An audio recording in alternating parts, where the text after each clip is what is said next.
pill ill, y'all niggas better listen. I'm black pill ill, y'all niggas better listen. I'm black pill ill, y'all niggas better listen. I'm black pill ill, y'all niggas better listen. I'm black pill.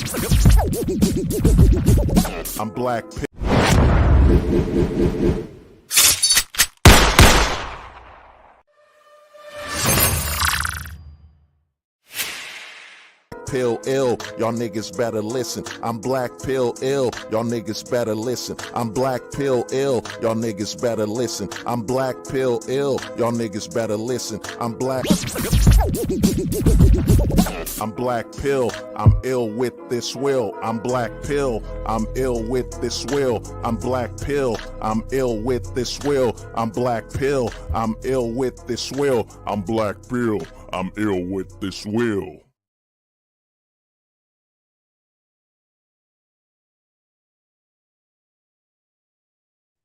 Oh, what's good, everybody?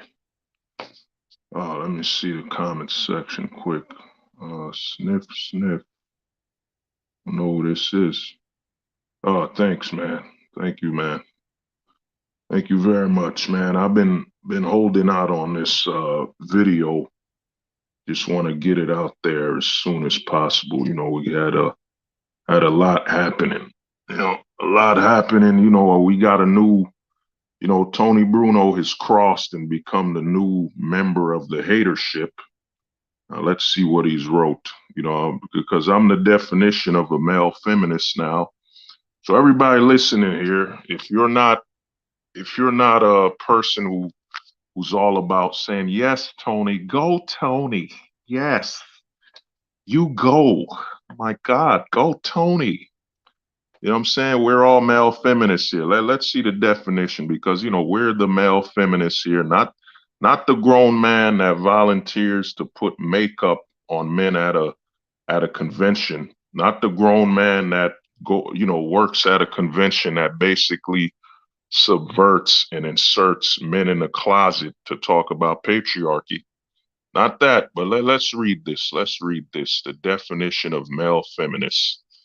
The use of the race card, all else fails. That's right, Tony. The race card, when you're going after Jesse Lee Peterson without any legal evidence at all, and then you have a whole stream saying, well, we don't need evidence to condemn a black man. We don't need that.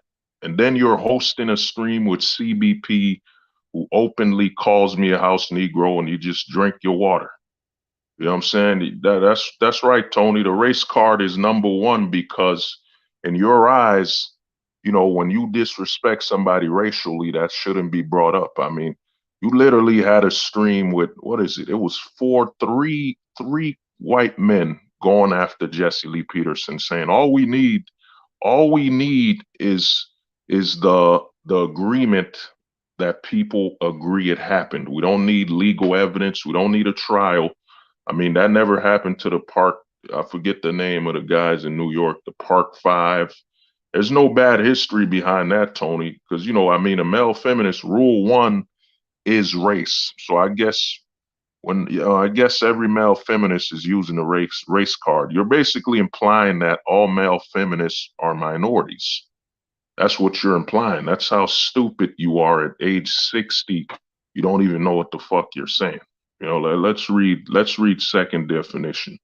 Side with me or disagreements over things you don't know the deals of.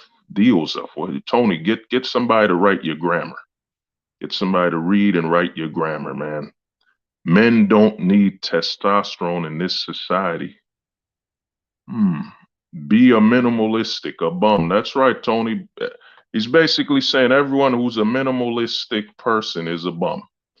That's right. Everybody who's preparing for, we didn't go through a pandemic where people lost their jobs and they couldn't work for 3 to 6 months. We shouldn't be minimalistic and be prepared for what's going to happen. Let's read number 5. Beg for money, cash app your boy. That's right, Tony. The same man who's friends with AMS, who's selling a consolation. When you call AMS, that's about $450 for 30 minutes. The same man who's friends with Richard Cooper, who claimed, yeah, Richard Cooper's a good friend of mine. You know what I'm saying? Yeah, who's basically telling men to pay him $83 a minute to talk to him. You know what I'm saying? Then the same Tony Bruno who's in a conference where it's over $2,500 for 3 days, and you have men in the closet and outside of the closet talking on behalf of straight men. That's right. And then me having a cash app, that's bad when people are contacting me and saying, yo, hold the truth hostage, man. Is there any way I could support you? And I just say, all right, man, here it is. You know, I just put it up there so people don't have to ask anymore. You know, but hey, I'm the bad guy. A guy who's best friends with, I think Tony's best friends with probably over the top 10 grifters in the manosphere. Tony, you could tell Tony's already volunteered he's friends with them. Okay, let's see. Number 6. I'm shadow banned. Nobody cares about what you say. You aren't at.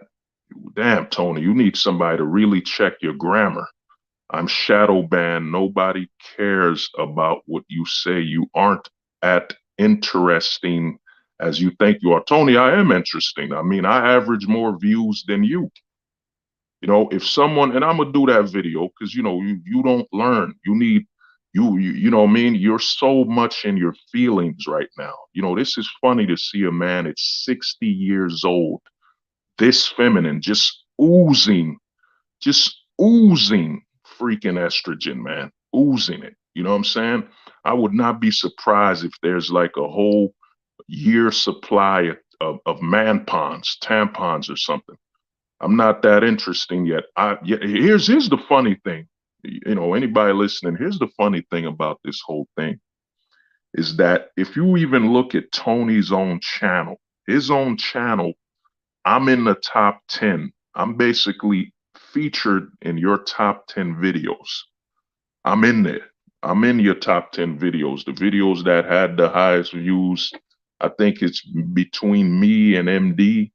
We're in the top 10 of your own videos. You have over 2,500 subs. Yet if you look at our channels for about a good 12 months, I've been averaging more views than you. Because hey man, you got nothing to say. You know what I mean? People, you are fake, you know, you got a fake Christian. You know what I'm saying? A guy who wants to talk about Christianity, yet you share the stage with men in the closet promoting masculinity. Let's see number 7. Make things public like scorned. Damn, Tony, you really need grammar check. Let's see number 7. Make things public like a scorned girlfriend on Facebook instead of going to the man in private and working out your issues. Public Dear John letter. Wow. Oh man, all I told this old man is that I don't want to talk to him publicly. You know what I'm saying? It's funny how when MLD had a video putting a bag over your head and you came out publicly, look what modern life dating did to me. He put my head in a bag. He mistreated me, and we all said, like men, we saw what happened, and we all said, yeah, that was wrong. That was wrong, man. What he did to you was wrong. And then when it comes to guys like us, you can't acknowledge anything publicly that's happening to other people. You know what I'm saying? Come talk to me privately. No, man. The real thing is this: real men will hash things out, be it publicly or privately. You don't decide how other men will talk. You know what I'm saying? 60-year-old man, just online bitching, fuming. I would not be surprised if you sat down one day and you know laid a fucking what is an egg pass through your urethra. Let's see, number 8. Talk about grifters constantly, then grift men as a life coach. That's right, Tony. I'm a life coach. The guy with over 5, 6 videos that were requests, and some of them are over an hour. Some of them I did 2 parts. And I've been telling guys to email me at holdthetruthhostage@gmail.com if they have any ideas for a video, and I will make it when I get the chance. And I've even created a Discord. You could join the Discord. And now on the Discord, we have a link for you to request videos, new video subject matters and so on. That's right. I'm a grifter. Tony, who's grifting tactical soap, which got pheromones to make you attractive to women. You know what I'm saying? I'm a grifter because I went on Fiverr. I went on a website where, people, if they really want a video, they want to request very bad, or they just want to talk privately as soon as possible, you could contact me and then you'll help me, because on Fiverr, you can basically leave reviews. That way it lets people know that, I'm a professional and respectable and reputable person. But that's not good for Tony. Tony wants you to go to his grifter friends' websites where you make your payment and then they basically leave. You can't leave any replies or anything. You know what I'm saying? But I'm a grifter, and then I made a cat scooper that's 3D printed. You got a 60-year-old man who doesn't know how the internet works. There's something called a 3D printer where it will print stuff for you. Now let's see, number 9. Try to take advantage of people who own cats for $82. Yeah, with a 3D printing service that prints on demand. Yeah, Truth Alina, that is humorous, man. That is very funny coming from a man who volunteers to put makeup on other men. You know, you know what I'm saying? He's part of the new hatership. We get new haters here every day, man. Let's scroll through the old haters. Let's see. Oh yeah. We got Troy Francis, who was hating on us. Who else was hating on Black Pillars? Yeah, we got, of course, Duke and Don, who threatened to basically dox everyone in the Black Pill community. Let's see, where's Duke and Don? Let's see, where's the? Oh yeah, we got of course we got, what is it? We got Duke and Don, Tony Bruno. Damn, I can't find the Rolo one. Can't find it right now. But yeah, but other than that, we're good, you know. But let me see. So to me, man, this stream is very important. Who is that? Oh, Jose, what's good, bro? Respect, man.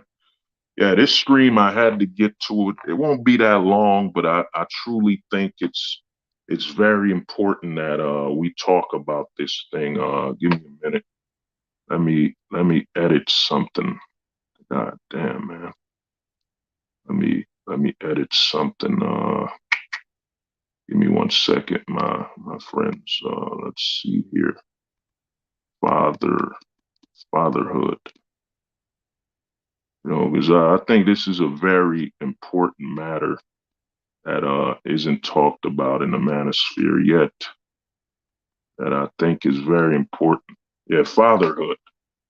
Like right now, there's a lot of men, man. A lot of men fearing fatherhood. You know what I'm saying? Fatherhood used to be something men would look forward to. You know what I'm saying? A lot of men would look forward to it and, dream about being a father, man. A lot of men dreamed about being a father, one day. Give me a second. I'm trying to find something. Oh, man, it's always trying to find something. Give me 1 second. Oh man, this thing is truly bothersome. Let me browse. Give me a second. Images. Give me 1 second. What the hell is going on?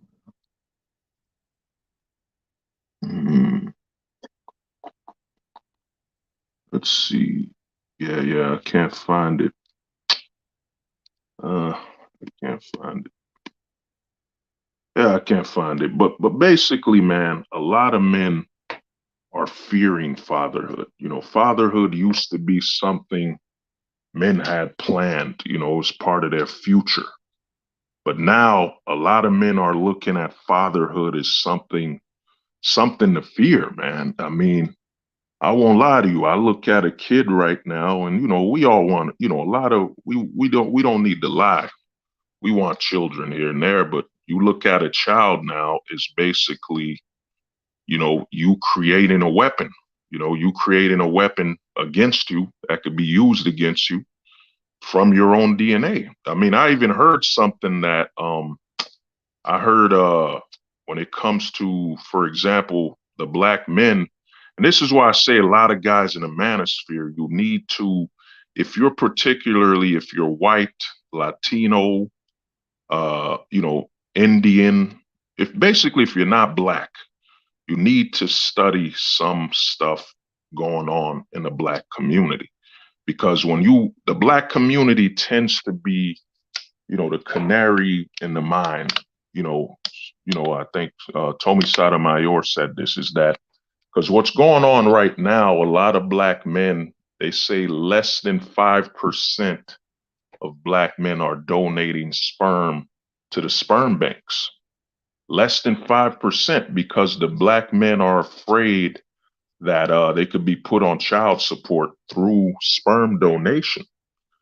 And I think what's going to happen is this is going to carry on to, you know, the white community, the white men, and trickle down to other races of men. Because, I mean, if you watch the black manosphere or just look up news on the black community, the relationship between black men and black women, you'll really be ahead of the ball when it comes to your future and your own community because a lot of stuff that's happened in the black community tends to happen in the white community probably I'd say probably around I'd say potentially 2 to 5 years later in the white community.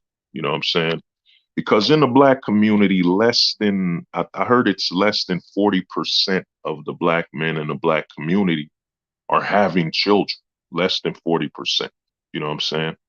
So I personally think it's going to come to the white community as well, because what's going on is a lot of men are waking up, man. A lot of men are basically waking up, and the society we live in is telling these men they're not warranted. They're not wanted. You know, let me see that. JP, the homie, was good. Yeah, women are great to who they choose to be.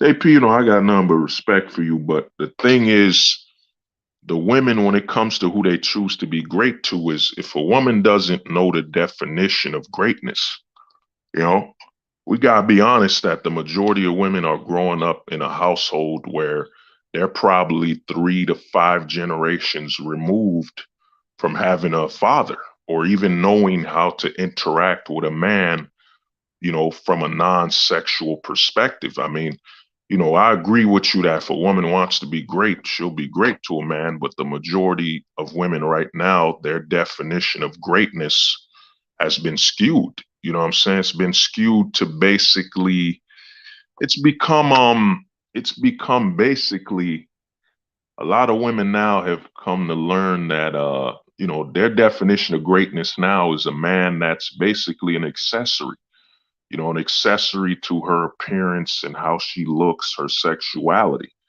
You know what I'm saying? So most women now don't even know the true definition of what it means to be great to a man or even what it means to be great as a woman. You know, we were talking on, shout out to the homie, you know, Jose. Oh yeah, hold the sperm hostage. Oh yeah, dude, you know, I think me and you had this convo a while back. I personally think, man, men are going towards what I call the zero population, zero population initiative, where men will, no, zero birth rate. Basically, a lot of men now, they're being programmed to pursue the zero birth rate. You know what I'm saying? Zero birth rate, the initiative of that, we shouldn't have any children at all. You know what I'm saying? See what the homie JP, and I gonna lie, I don't know what greatness is in regards to a woman. All I know is what I prefer as far as how a woman treats me. Yeah, I mean, JP, I don't disagree with you. I mean, you the homie, man. You honest with a lot of things, but at the same time, we got to look at things for what it is. We live in a society where, to be honest with you, it's not just the women suffering, the men. I mean, so many men have been removed from fatherhood that they don't even know how to be fathers. I've been in a neighborhood where a lot of fathers think that, you know, being a father is ensuring that your children have more materialistic possessions than you had instead of understanding of how to manage and live in society. We all know this old what's that old saying? We all know this old saying where, yo, man, I'm gonna make sure my kid has way more things than I ever had.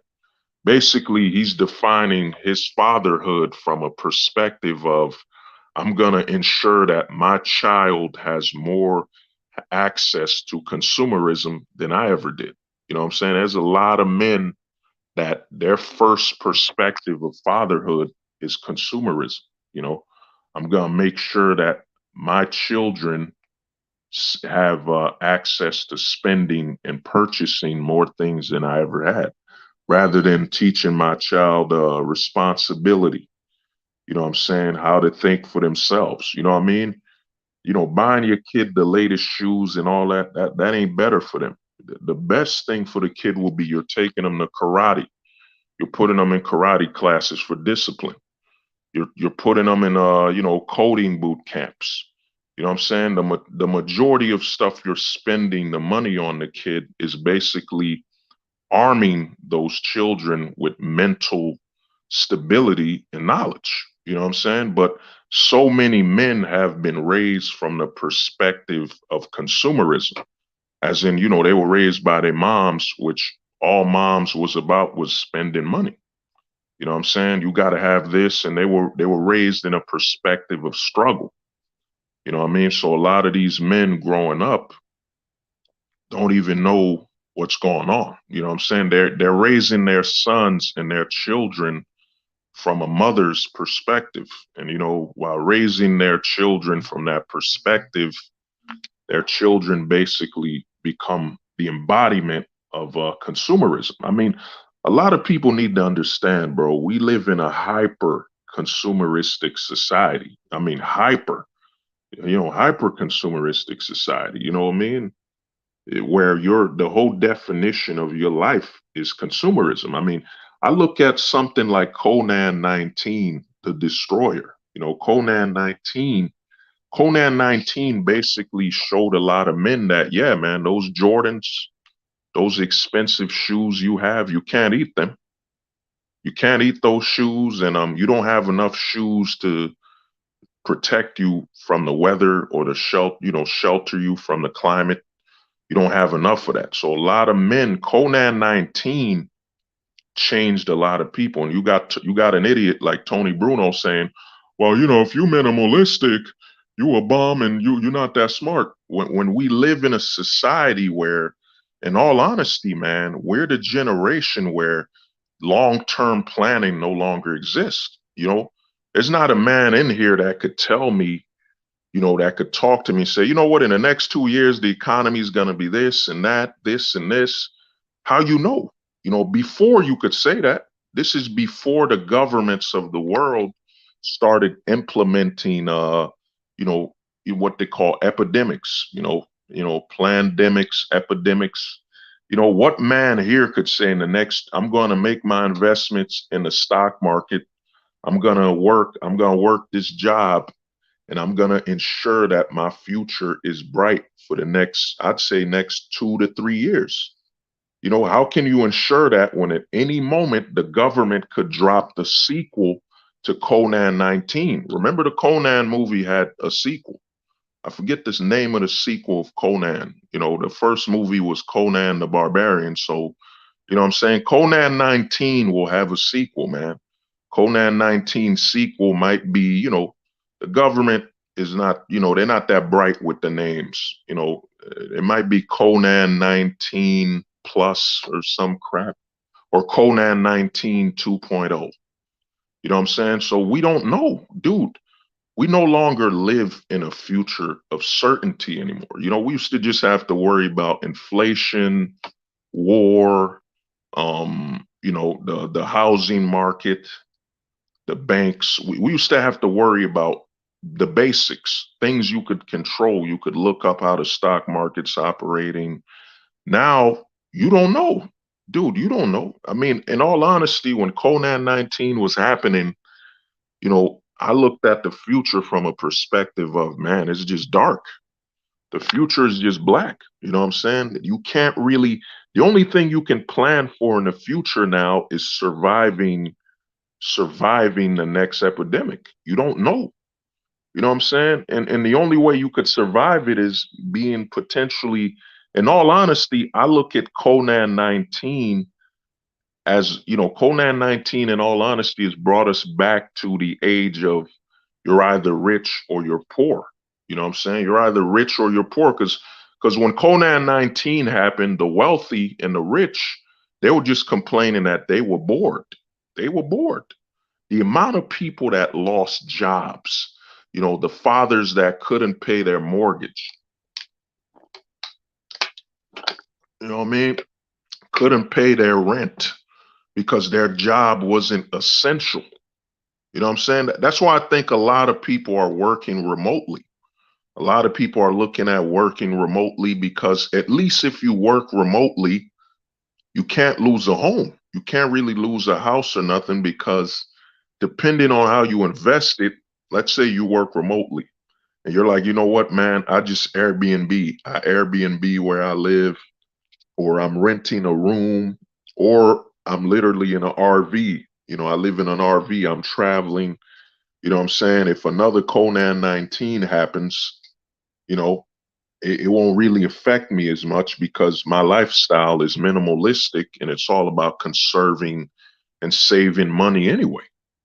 You know what I'm saying? So let's see what the homie JP. There's a huge difference between being a bum and not valuing the consumerism lifestyle. In order to be a bum, you gotta value the materialistic life. Yeah. Well, I mean, with what Tony said, this is why I say the closet is real. Is that why are you worried about the money another man makes?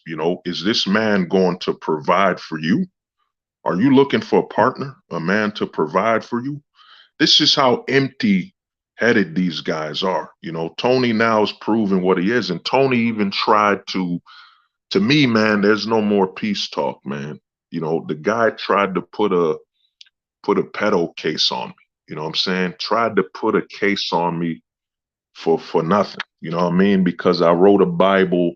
And even if you read the Bible, a lot of religions will say you're a man I think you're a man at age 13 or 12 and so on.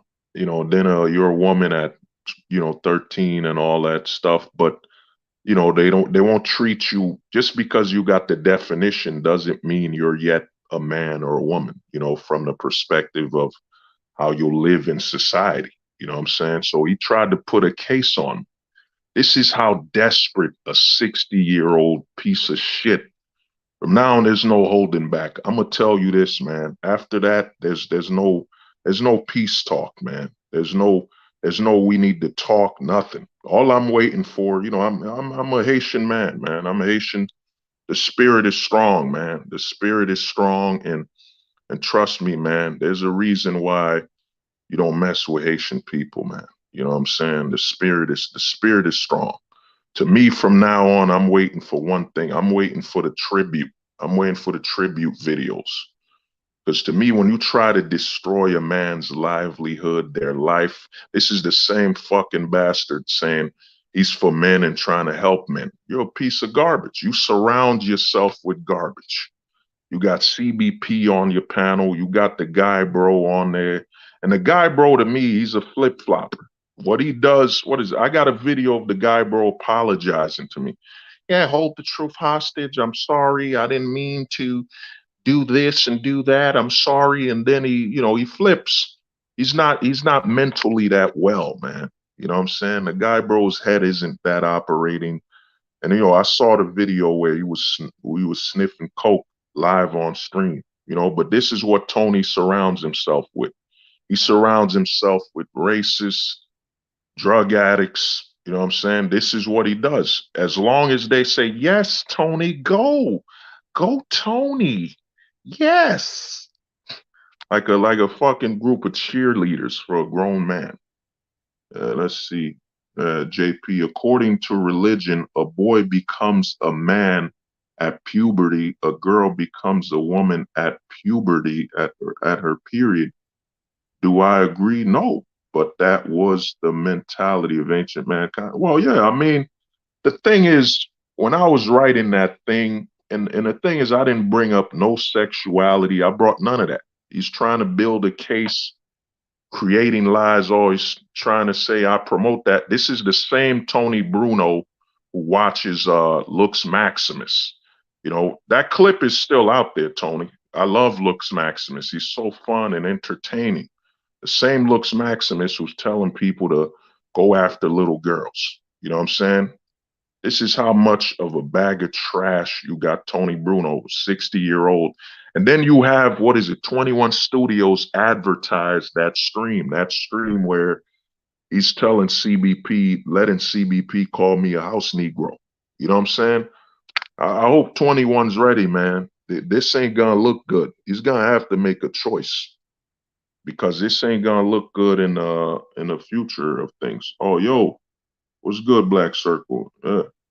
Double-minded man is unstable. Yeah, no, he's unstable. But to me, man, like I was saying, a lot of men right now with fatherhood, there's a lot of fears, man. There's a lot of, let's get back to the topic at hand. There's a lot of fear, and the world has changed. The world has completely changed, man. I think we've hit the full circle, the full spectrum. A lot of men now know that there's no more long-term relationships. There's no more short-term relationships. There's only a no-term relationship. You get involved and the thing is, the thing about relationships now that has changed is that for you to get in a long-term relationship, everything is based on the man being submissive. You have to submit. You know what I'm saying?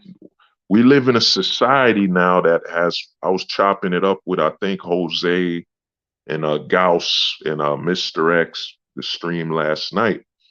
I'm not 100% sure, but we were talking about how you had the TV show Desperate Housewives. If you look at the television spectrum right now, it's celebrating women cheating on their men.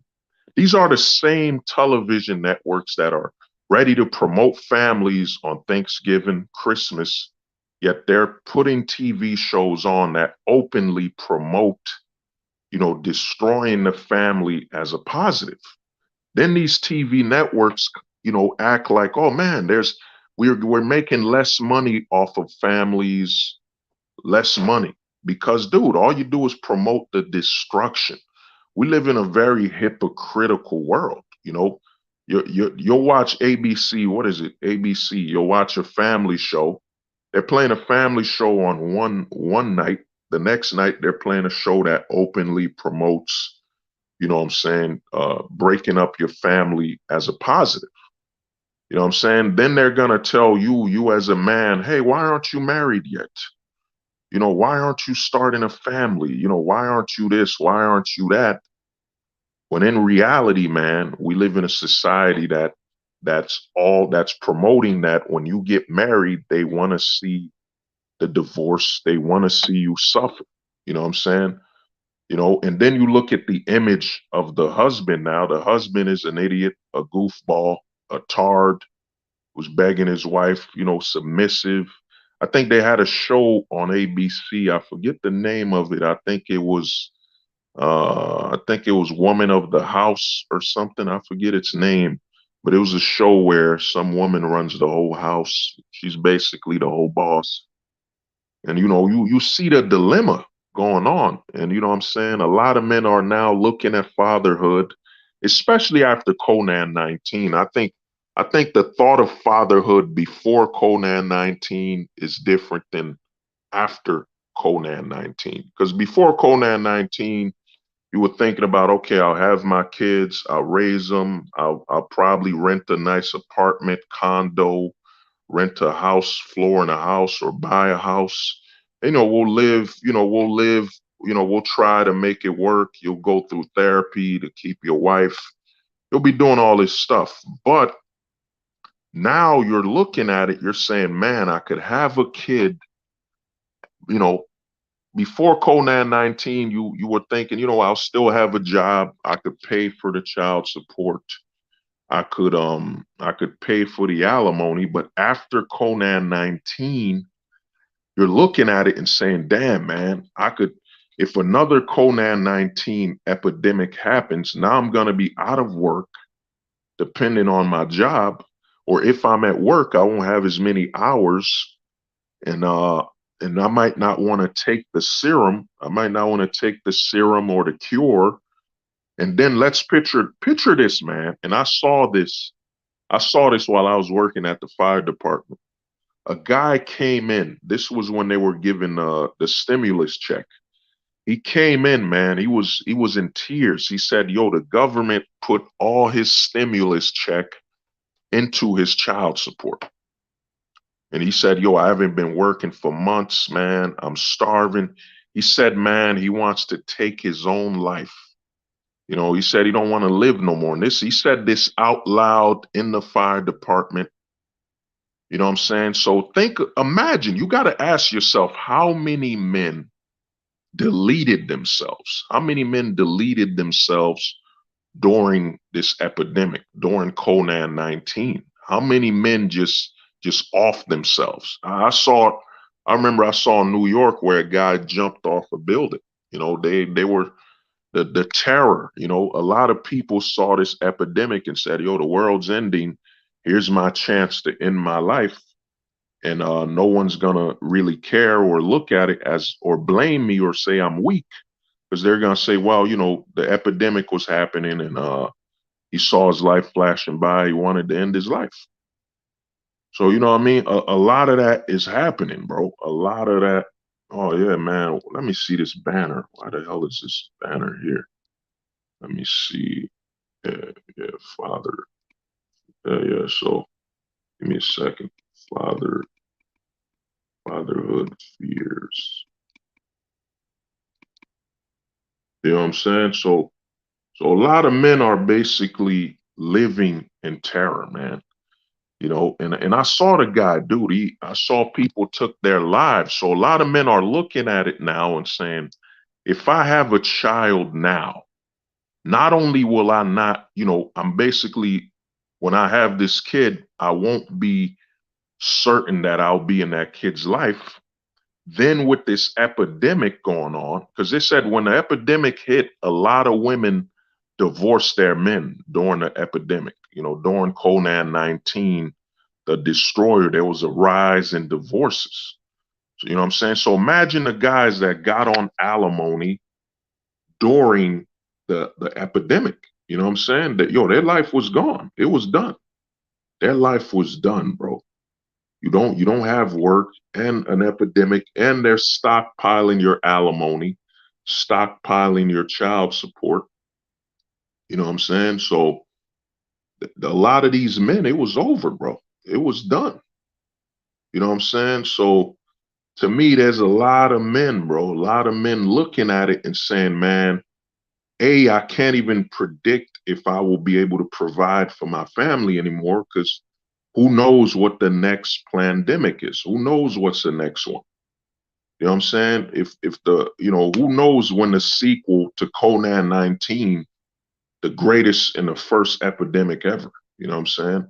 Who knows when the government will activate that with their pharmaceuticals, And now to get back to fatherhood, is we're in a society that's pulling men. Like, a lot of people are saying, oh man, you're playing video games, you're trapping yourself in the house, or you're going to bars, you're just partying, you're not having a family, you're not planning any of that. But we live in a society that's telling men you shouldn't be fathers anymore. I personally think, man, and people can correct me if they think I'm wrong, but I think we're in an asexual society. They're basically programming men to be asexual. You know what I'm saying? Because the everything they've done, you saw the Me Too movement where they've demonized men for just approaching a woman or trying to talk to them. You know what I'm saying? Even at the bars, everything is turned up towards target. I'm not about the whole doomer or as I call it, the end cell. I'm not the world's over, that type of BS. I'm not with that. The world ain't over, but I will admit, man, there's a target. The target on men has never been more focused.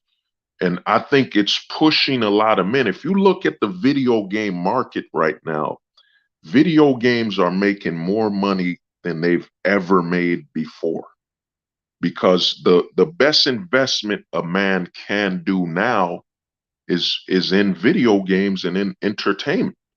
Because when he invests in that, he'll actually get what he invested in. I mean, now with children in a relationship, all a man knows is that he's investing in something he can lose. He can lose. You're not gonna get your money back. Like, let's say you bought a whole house. You spent over $350,000, or you put money into a mortgage to start your family. You put money into a mortgage to start your family and all that. You know what I'm saying? You're basically signed on the mortgage to pay off 500 to, let's say, $1 million. And let's say 2 to 3 years into moving your wife or your baby mom's into this house, she wants a divorce or she wants child support. She breaks it up, and you owe money for the mortgage of the house, plus you owe money for the alimony or the child support. So a lot of men are looking at it as, yo, the only thing you have as a man to accomplish in a long-term relationship is throwing money down a well. That's all it is throwing money down a well.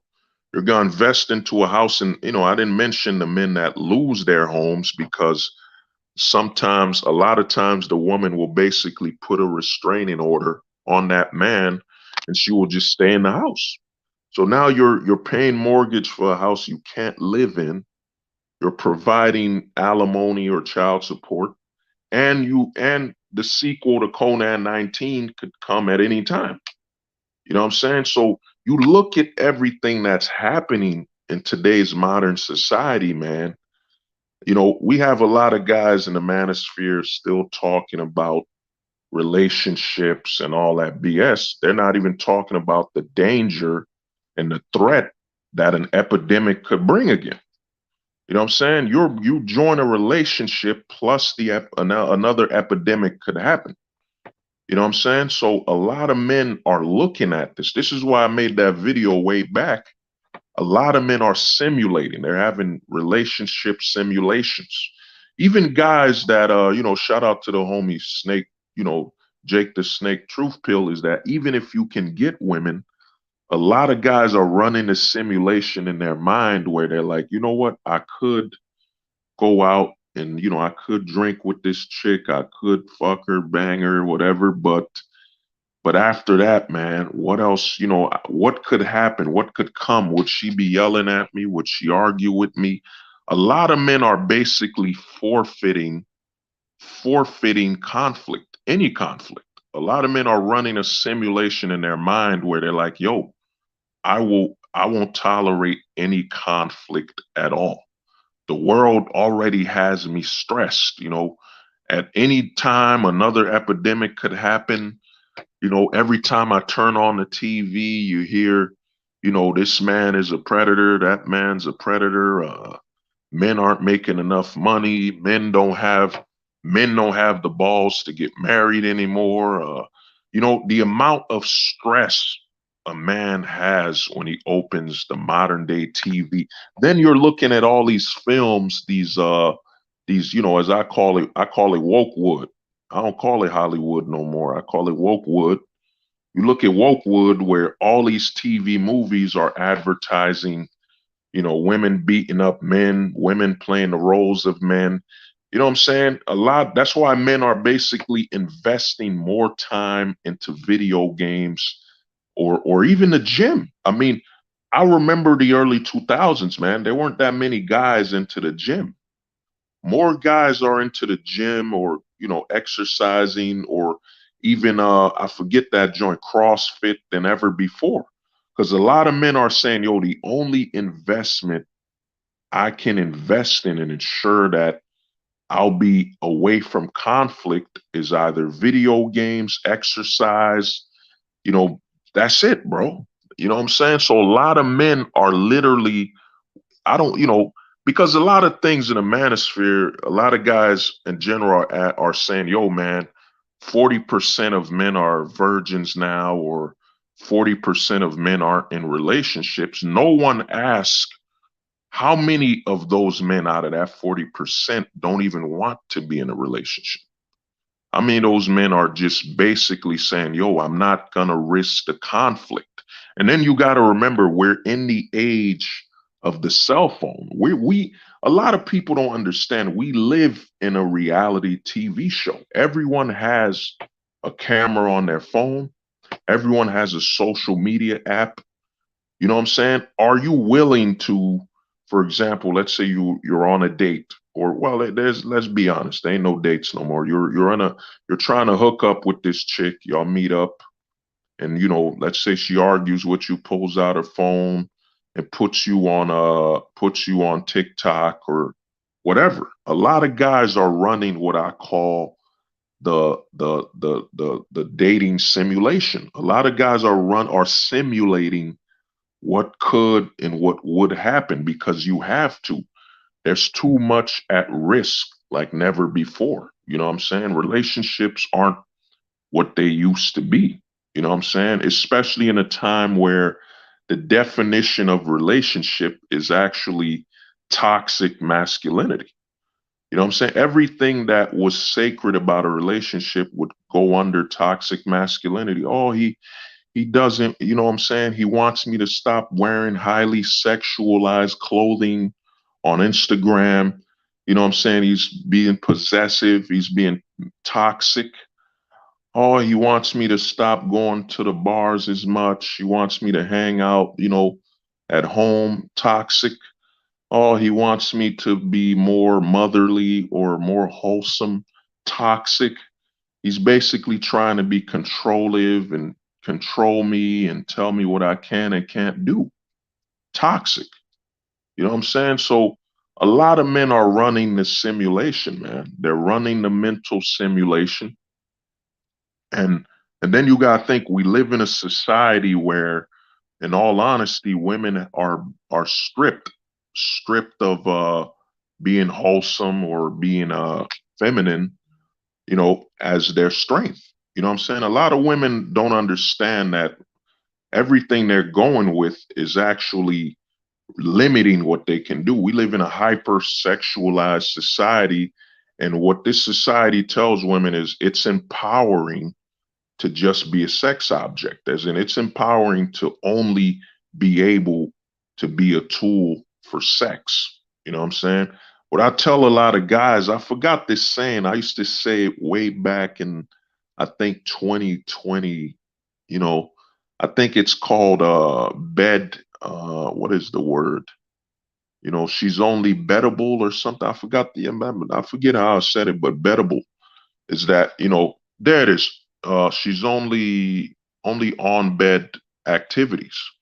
A lot of women have been manipulated to only have stability on the bed. You wear the sexual clothes. Basically thirst trap. Everything is about getting that man into the bed. And then once that man gets into the bed and he gets off, then he realizes that's it. That's all she can accomplish. You know what I'm saying? I don't remember. She has no personality. She has no goals to basically, build something or clean or anything beyond consumerism. All her goals are to spend her money for the sake of consumerism. And then we got into the bed and it's done. I mean, the hookup culture, that's what a lot of guys ignore. It's called hookup culture. This is our modern culture now. It's hookup culture. You know what I'm saying? This is the culture, the whole dating stuff. To me, if you're talking about dating and relationships, man, you're basically an obsolete man. You're obsolete. You know what I'm saying? You're basically a calculator. In all honesty, you're basically a desktop without a mobile phone. You haven't adapted to the current society we live in. Dating is dead, man. It is it is no longer the default priority. We're in the age of hookup. Hookup is the first option. You know what I'm saying? I hooked up with her and I might like her and I'll hook up with her again.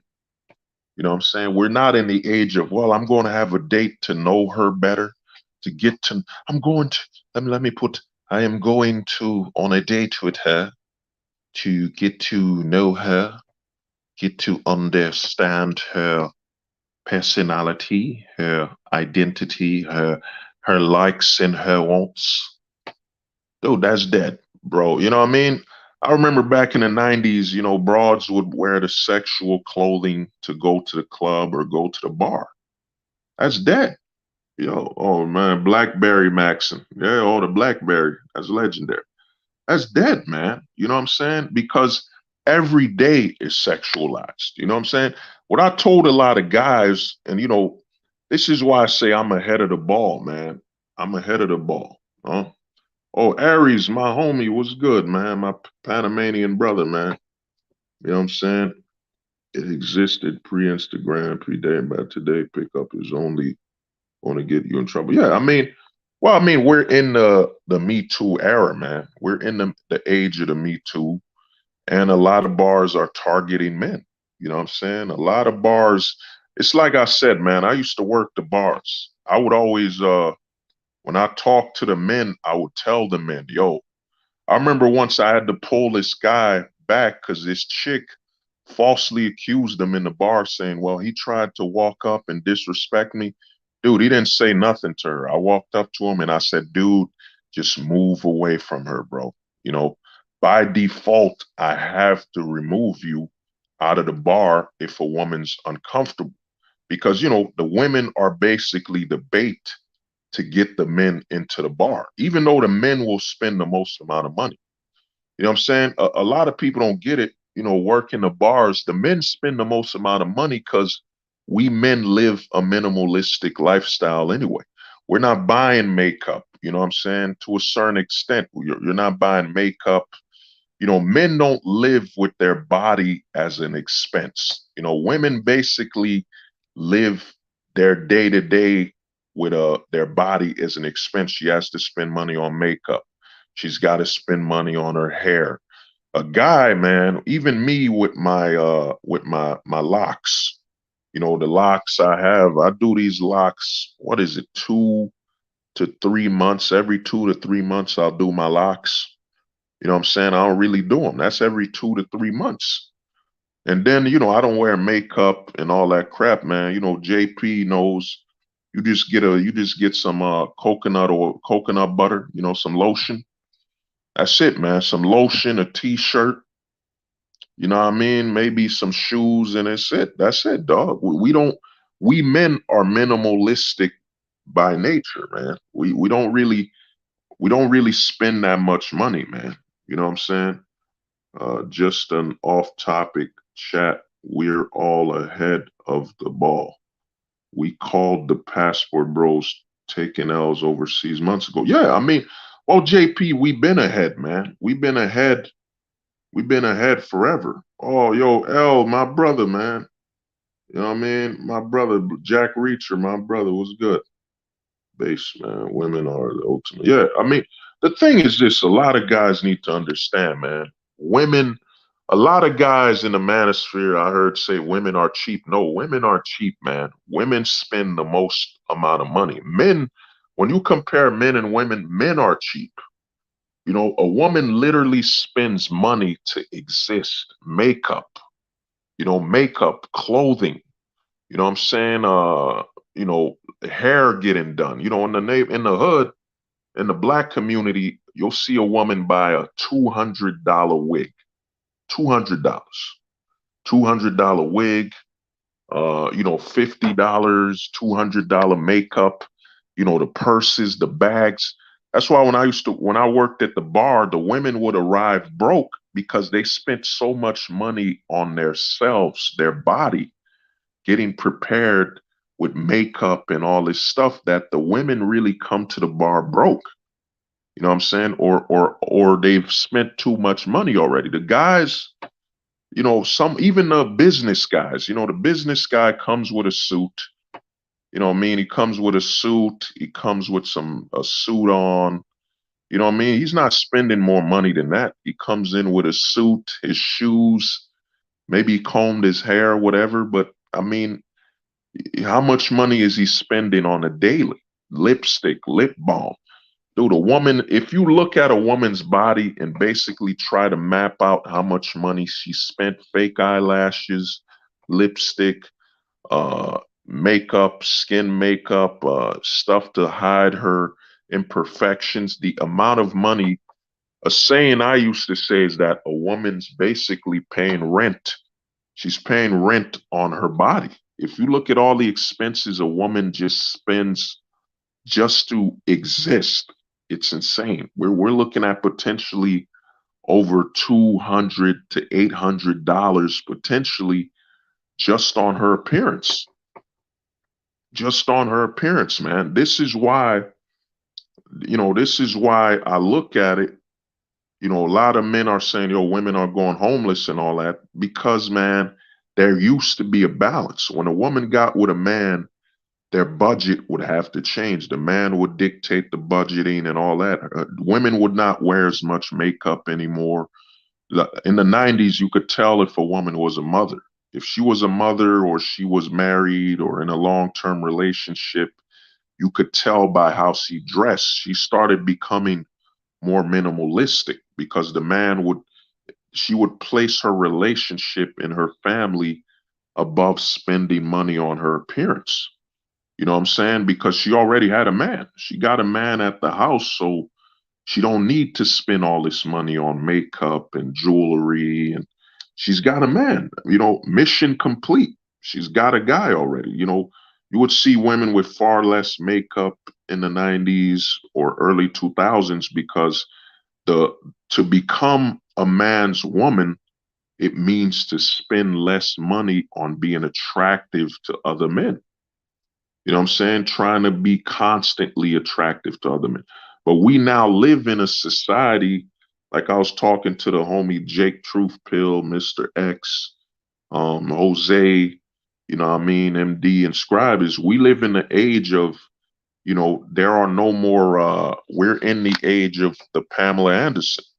If you look at Pamela Anderson in the 90s, Carmen Electra, in the 90s, you used to have certain women, they were far and few, which all they lived on was their sex appeal. Their sex appeal was the main reason guys were paying attention to them. But in the 90s and early 2000s, there weren't that many. I mean, you had Pamela Anderson in the 90s, Carmen Electra. You had, I think you had Halle Berry. You know what I mean? You had a few. You even had video vixens, chicks that were in rap videos where they made their living off of just their sexuality, their sex appeal. That was not the norm. That was far and few. But now it's been flipped. It's been flipped to that's the majority. The majority now is, Kim Kardashian. If you look at Kim Kardashian is actually the sequel to Pamela Anderson. Pamela Anderson had a sex tape with I always forget her man's name. Pamela Anderson had that sex tape in the 90s and it made her popular. They were watching her and all that. But it was frowned upon. Then you had Kim Kardashian had a sex tape and it exploded and they pushed it towards becoming a sign of success, empowerment, and all that stuff. because the corporations realize that, man, if we strip women, if we completely strip them dry of morality, if we can just get them to be all about sex appeal and their appearance, you know what I'm saying? We'll never lose. Oh yeah, oh you had Madonna, my brother, like a virgin. You had Madonna, I'm a material girl in the 80s, you know what I'm saying? We had a couple of them. Yeah, Tommy Lee, bro. It was Tommy Lee and Pamela Anderson. And then you have Ray J and Kim Kardashian, that porno tape. And society, all the corporations realize that, yeah, man, if we strip women dry, if we make all their empowerment is about their sexuality and the stupidity of being an independent woman, which is just being an adult. I mean, you know, what you need to do is when you hear a woman say, I'm an independent woman, replace I'm an independent woman with I'm an adult. You know what I'm saying? If you place it like that, so she says she's got a job, she's got employment, she's making her own money, that means she's an adult. You know what I'm saying? Yeah, women are cheap with other people. They'll spend money for themselves. Yeah, women are cheap, man. EL they're not cheap. It's just they spent so much money on their appearance that they don't have any more money. You know, I've seen it. I'm gonna tell you a story. You know, this is a bouncer's perspective. You know, I was a security, nightlife security, and I've seen this happen in multiple bars. You know, I'll say it I was in Harlem, New York, Harlem. These chicks came at the bar. They came at the bar at it had to be 9 p.m. They came at the bar at 9 p.m. You know, they came at the bar 9 p.m. No drinks. They didn't buy nothing. They just sat. They got some water. They would buy some water and just sit there. They were waiting for a man to come and buy them a drink. And I saw these women stay at the bar for over 5 hours, just waiting for a man to buy them a drink. That was all the way in Delancey in New York. Then I saw it happen in Harlem. I was in Harlem. I was working at a bar in Harlem, and these girls came to the bar in Harlem, and they just stayed there. They stayed in the bar for from 9 p.m. all the way to 4 a.m. They didn't buy no drinks. They were just waiting for a man to come and buy them a drink. And, you know, they were done up, you know, they were looking super clean, you know what I mean? Makeup, nice clothes, hair, everything, you know, super sexy and all that stuff. You see, women invest most of their money on their appearance. When you hear they say we can't charge women to come in, the bars know. The bars know that, yo, you're not charging the women because they've already spent their money on their appearance, and you need the women at the bar as basically bait. The women are, you got to look at, like, if you look at women as salmon, just say, look at the women as salmon and look at the men as grizzlies. You know what I'm saying? The more salmon you have, the more grizzly bears are gonna show up. So that's why they don't charge women at the door, because yo, the assumption is the women are already broke. And I've seen it where a woman comes a lot of times at the bar where we had to kick somebody out or they didn't pay the tab. It was the woman. You know what I mean? The woman would try to get a man to buy her a drink, and they would keep trying to charge the drink on the man's tab, even after he didn't buy her another drink. You know what I'm saying? They would just point to him and say, yeah, it's on his tab. And we had to kick him out or call the cops, whatever. You know what I'm saying? Because the women are so focused on looking a certain way or, you know, being sexualized that they don't have any money, man. You know what I'm saying? They spent all their money on their appearance before coming to the bar. You know what I mean? Women are the true black pillars. Surgery. Well, women aren't black pilled, man. The thing is this, and we got to really be careful with attaching the philosophy to women. You know, women don't face the aspect, the perspective we face in society. You know what I'm saying? Women have nothing to do with the red pill, blue pill. They got nothing to do with the whole pill perspective. You know what I'm saying? Women are just living in the society. They're just living and they're overwhelmed. They're being overwhelmed. The thing is this, man. Once you get aware that the women are the Trojan horse, they're the Trojan horse, and behind that Trojan horse is the men. Once you understand that this is all man made, it's over. Oh, my homie Weebly was good, man. I had a new song, man. I was working on, based on With Arms Wide Open. You know, with my closet wide open, you may come inside. We could touch knees in my closet. You know what I'm saying? Shit is wild. Yeah.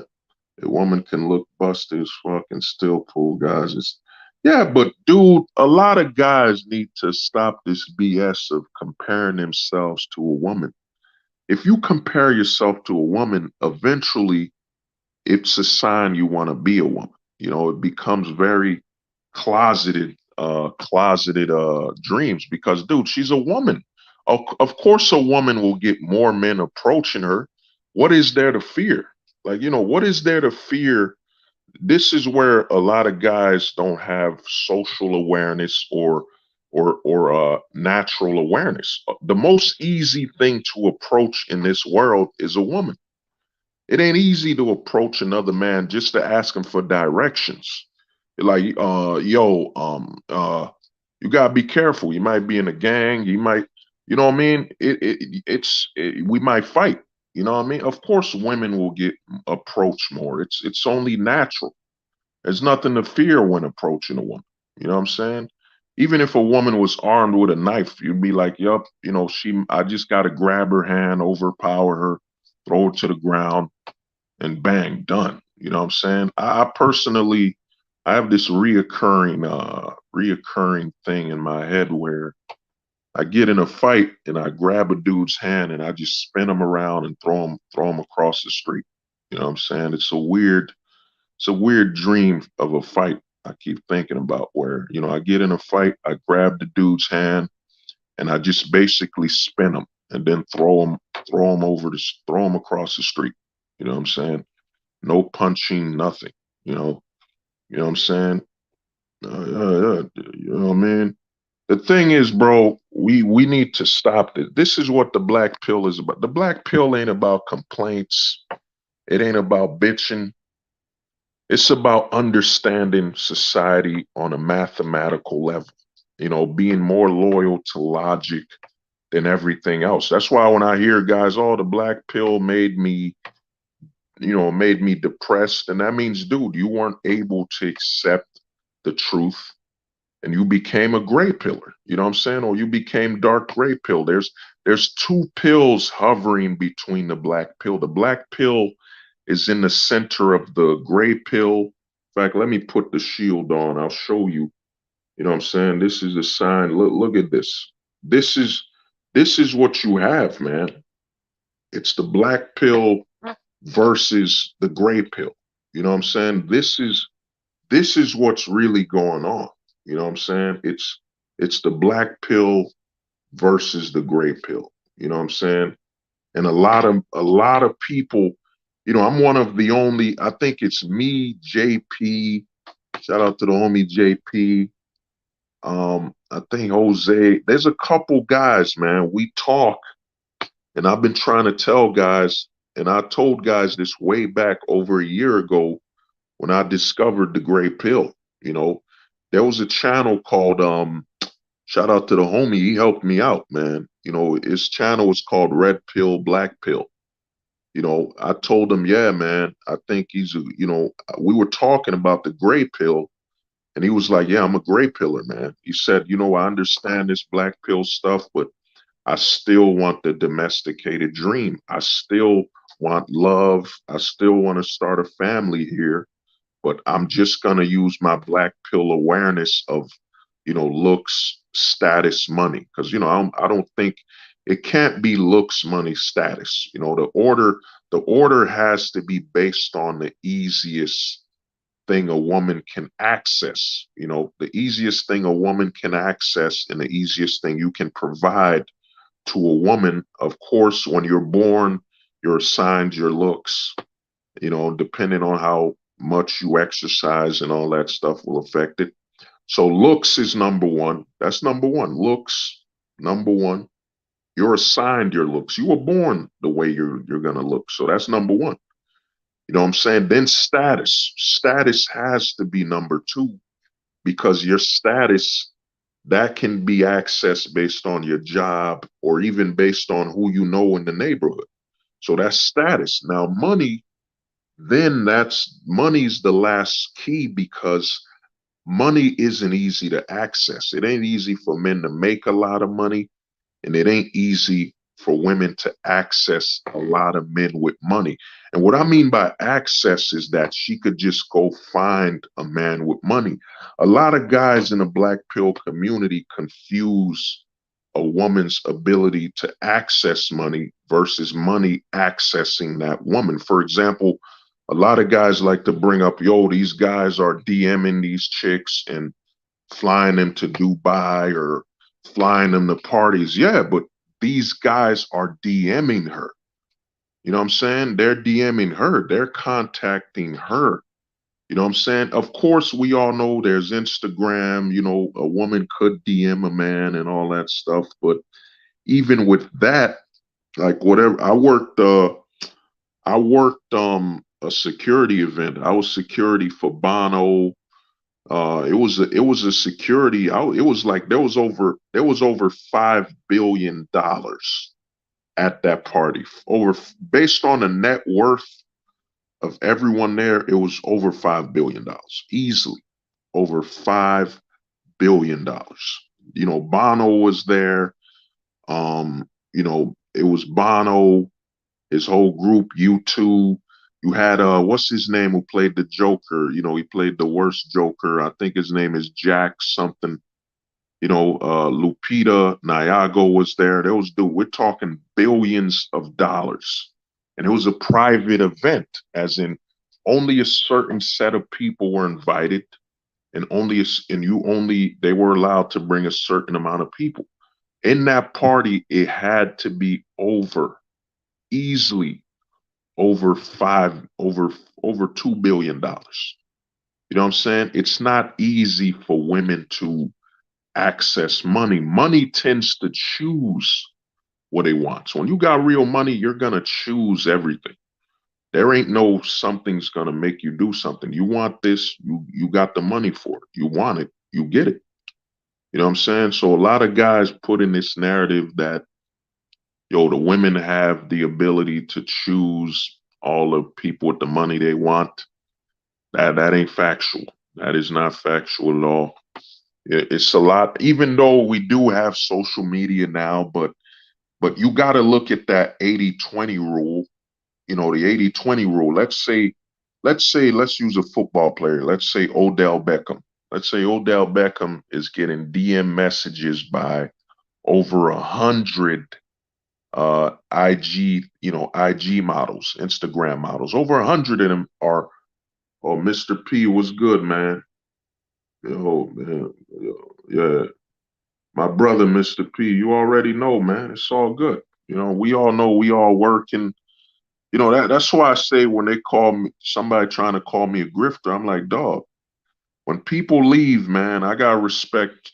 I respect everyone's doing something with their life, man. We don't know what's going on.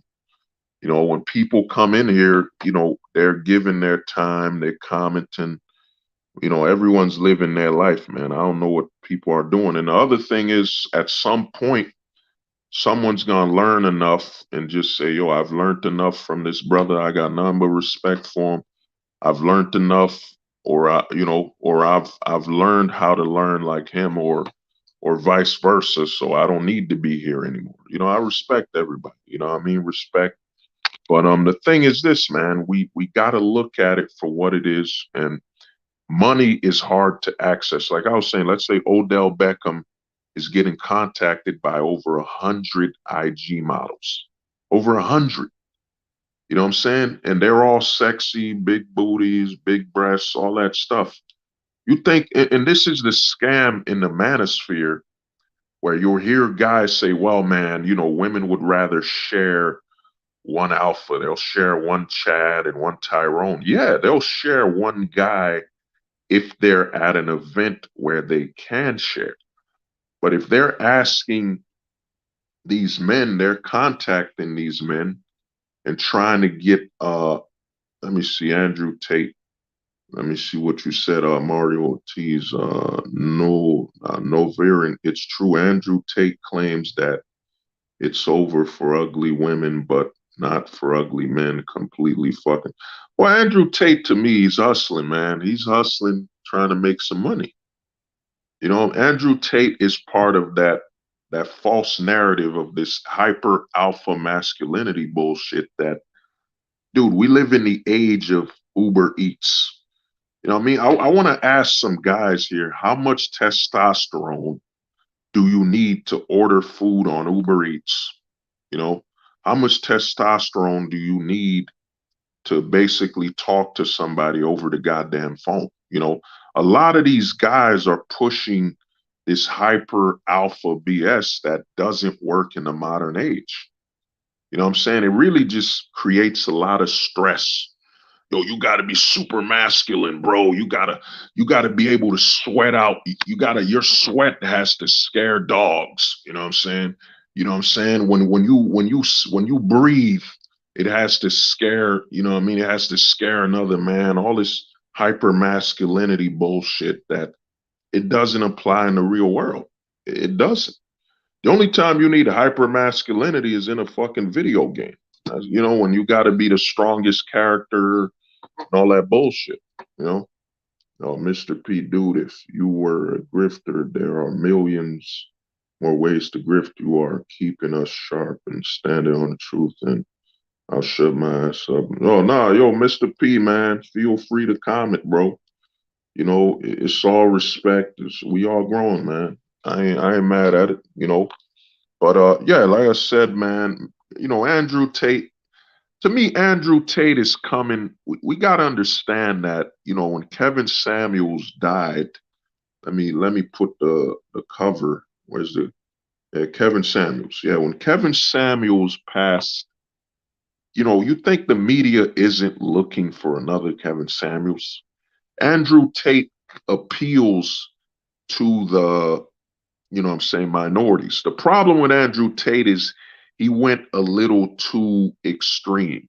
He went a little too extreme. He didn't learn enough from Kevin Samuels. If he would have learned the grift from Kevin Samuels, Kevin Samuels would tell women, "Oh, you're average at best. You're this, you're that." Andrew Tate, I don't watch a lot of his stuff, but he was a little too aggressive. And now he's been taken off of every platform, and he has to. And what this has done is it's actually weakened him, because now he has to hop on from one person's platform to another person's platform, which only, diminishes his own growth as an individual, like his own power. Like when Andrew Tate got kicked off all over YouTube, he was removed.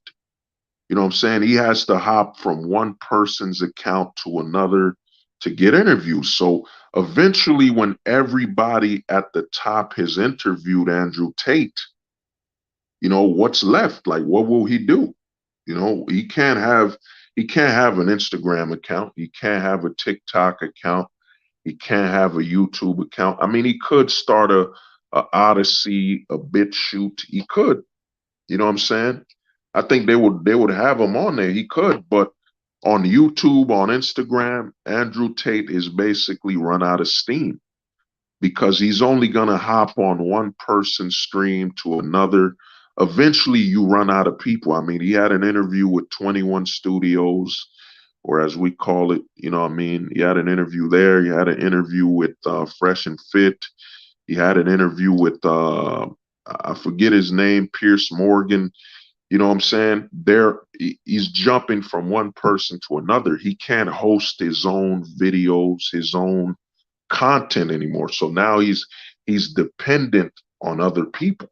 eventually those people will burn out of him. Yo, we don't need you anymore. We've gotten our Andrew Tate interview and we're done with you.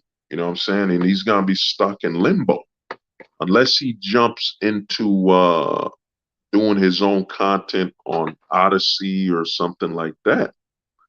You know what I'm saying? Some other platform. But he's burnt himself out because Andrew Tate, to me, you know, he didn't learn. Yeah, man. You saw what Kevin Samuels was doing. You could have stretched it. You know, he said I made a video on his channel. I called it, you know, it's called Above the Truth. I made 2 segments and those videos are extreme. You know, it's not extreme, it's just so honest. I had to change my voice. I call it Above the Truth because the truth is this, man. If a man's gonna swallow the risk, if you're gonna take the risk on alimony, child support, if you're gonna take that risk, it only makes sense that you would marry or have a child with a woman, I'd say about 18 to about age 23. You know what I'm saying? 18 to about age 23. You know, that's the only way I could see a man swallowing that bullet, swallowing the risk of alimony and child support. Because the reason I say this is that if you're dating a girl, I think she's 18, y'all could go out to dinner and all this stuff. And you know what I'm saying? She's not drinking alcohol with, you know, she'll basically, by the time she's old enough to drink alcohol, you'll be the one to see her take her first drink of alcohol publicly. You'll be able to basically, you know, help her out with that. You know what I'm saying? You'll be able to help her out when it comes to interacting with alcohol and stuff like that publicly. You know what I'm saying? Because to me, in all honesty, if you're gonna get married in today's society, you know what I'm saying? In fact, let me take it to the highest levels that it would have to be age 18 to about, I'd say 23. And a lot of people are wondering, why do I say 23? Well, by the time she's 23, you would know her problems are permanent.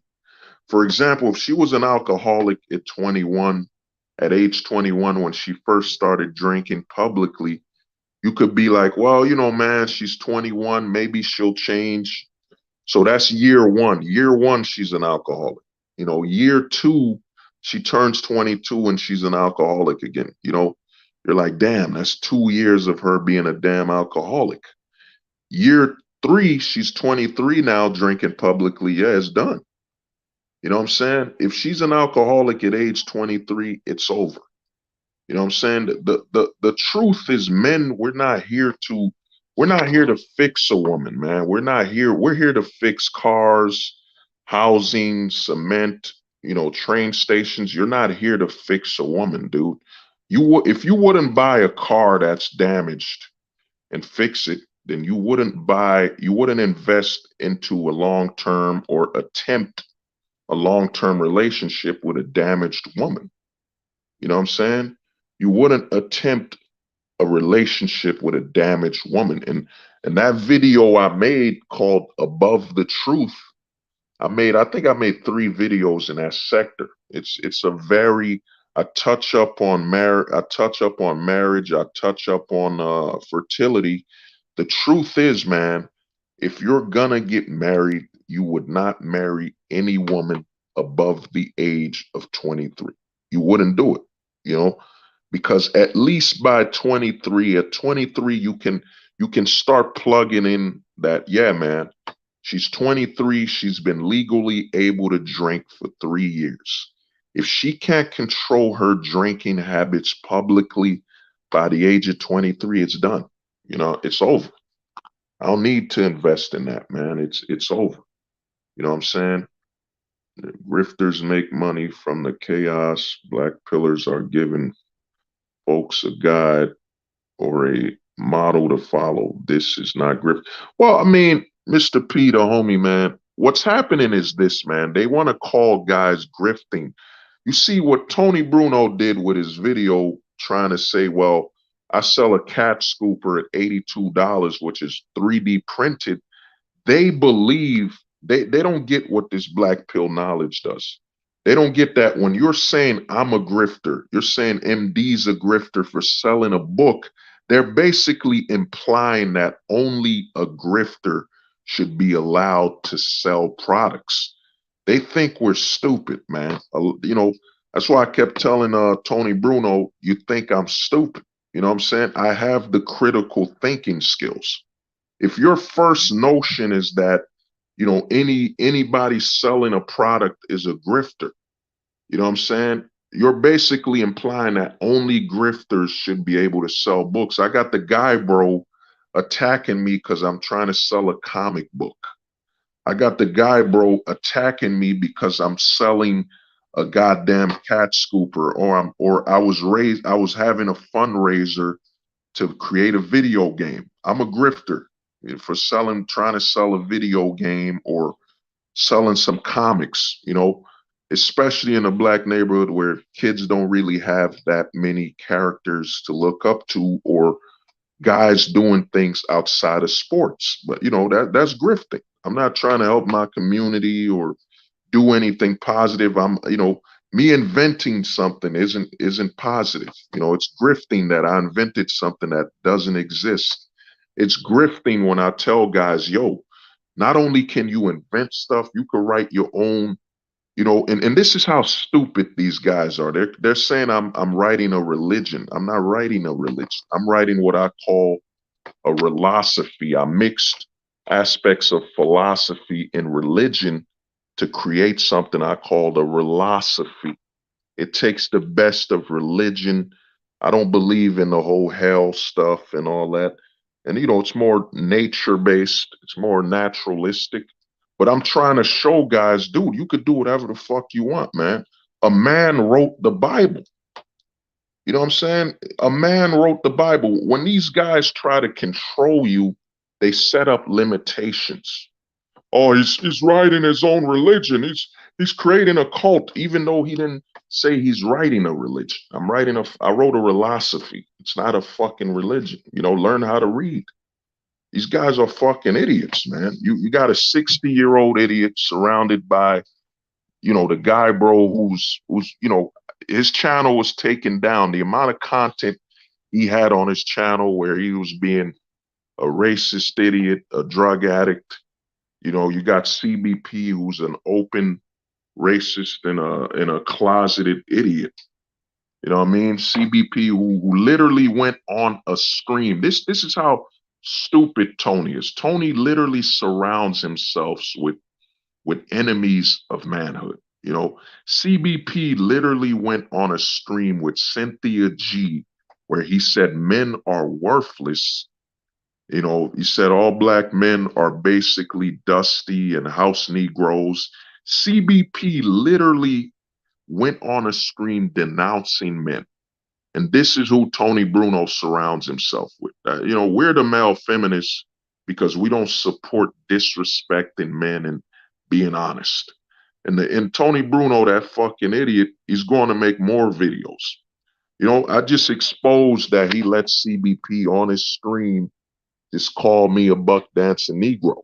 This is how stupid and desperate for attention Tony Bruno is. Go make another video, man. You're only going to expose yourself even more, man. Keep making them.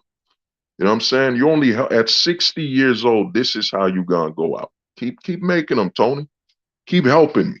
You know what I'm saying? Keep helping me, man. Keep showing that you're in the closet. B, you're here to support drug addicts. You're here to support racists. You're here the amount of shit he's proving. He's, at age 60, you're obsessed with a man half your age because that man didn't want to talk to you. It's insane, man. But back to what I was saying, with Andrew Tate, he went too hard, man. Andrew Tate, to me, he messed up, man. He opened his mouth. And then he has us, the problem with Andrew Tate is he had some grifts that were, I think somebody said he had a grift where He was having video cam girls call men and get money from them or something like that. Andrew Tate then realized that his hands weren't clean. As you know, with someone like Kevin Samuels, yes, he was grifting, but his hands were clean. He didn't have as much of a bad track record. You know what I'm saying? So when Kevin Samuels was speaking and building an audience, and Kevin Samuels, to me, his insults were smart. He called a woman averaged at best, called her average, below average. These are all generic, simple terms. I'm not sure, people could correct me if I'm wrong. I don't really watch Andrew Tate's content. You know what I'm saying? As soon as you push that BS, red pill garbage, that BS, we need to be men and masculine. We need to be working the minds. You know what I'm saying? We need to be pumping out, 100 pounds of testosterone per day. It's bullshit masculinity scam. You know what I'm saying? When we live in an age where you order your food on Uber, you fucking work on the internet. Some people are working on their phones. You know what I'm saying? They're working on their phones. We live in a society where you got electrical cars. I mean, even the non-electric cars are averaging what, 20 miles per gallon. We live in a society where you don't even have to walk. We got them garbage ass, what they call it, they got the one wheelers now. We got electronical scooters, we got those hoverboards, we got everything. What are we doing where you need that much testosterone? You know what I'm saying?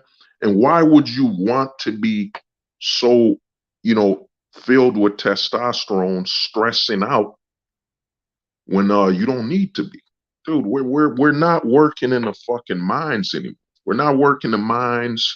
Even somebody working at a loading dock, technology has made everything easier. We men are about simplicity. You know what I'm saying? The oldest saying ever, I'd say one of the greatest sayings, it's super generic, is work smart, not hard. Who the hell wants to work hard? You know what I'm saying? When you're working hard, it means you're not working smart. You're purposely making shit harder on yourself. That's why the red pill is going out the window. It's going out the fucking door. It's dead. You know what I'm saying? Men are not about working hard, man. If we were all about working hard, we would still be in the fucking caves. We would still be rolling a fucking wheel made out of stone. We're not about working hard, man. We're all about working smart. No man wants to work hard ever. You know what I'm saying? If you're working hard, it's a sign of low IQ. It's a sign that you're not intelligent enough to alleviate your labor. You know what I'm saying? Working hard is for actually lower IQ men. You know what I'm saying? Who would brag about, yo, man, I went to work. Yo, I was stressed out. I was sweating. I was working so hard. You're going to look at that guy like, wow, that's stupid. You know what I'm saying? So you're telling me your job intentionally makes it harder on you to work? How is that, how is this job efficient when it's designed for you to work hard and struggle and sweat? Shout out to the homie JP. JP told me, he does some construction, that, dude, you got tools to cut the trees. You got tools. There's literally now, bro, if you look it up, this is how great the society is we live in now, that, dude, there are literally 3D printers for printing out a fucking house. There are printers now for printing out a fucking house. You know what I'm saying? Dude, there's printers for printing out a house, bro. This is how easy our society has become, that you can now fucking print out a whole house. Print it. Then you got these idiots in the manosphere. Dude, you need to get some TRT, testosterone. You need to get all this crap. For what, bro? What do I need TRT? And the biggest scam, I did a video where I expose the scam of testosterone is that if you need TRT, you need all these supplements, then you're not really a man, bro. You're not a man. If you're on all these supplements, yet you're talking about, yo, we need to be men. Dude, the men in the 1940s, 30s, 50s, 60s, they weren't on fucking TRT and supplements. They were just working hard, busting their ass, doing what they had to do and overcoming it, eating right, exercising or whatever. They weren't on supplements. That's how you can expose how fake these guys. How you gonna say, yo, man, you need to get on TRT, you need to get on these supplements. We need to go and at the same time say we need to go back to how men were. If we go back to how men were, those men weren't on fucking supplements. Those men were to get their protein, they would get their protein from eating meat, eating more grains or whatever the fuck they were eating. They weren't on supplements to raise their testosterone. You know what I'm saying? The least manly men today are promoting testosterones all day, promoting TRT, and you need an artificial gain to increase your manhood. Yet you're saying you have strength and you're a natural man, you're back to manhood and all that BS. You know what I'm saying? The amount of bullshit you see that's going on, it's crazy. You know what I mean? TRT, you need supplements. Be alpha, bro. Dude, they don't be alpha, be sigma. They don't even know that these definitions comes from wolves. The alpha male was the father. I think I forget what they call a female. The alpha female was the mother, and the children of the wolves were the sigma, the beta. Those were the lower class wolves that were the children. They were the children of the mother. So if you really break it down, these guys telling you to be alpha, sigma, they're really, a lot of them are telling you there's a level of inbreeding.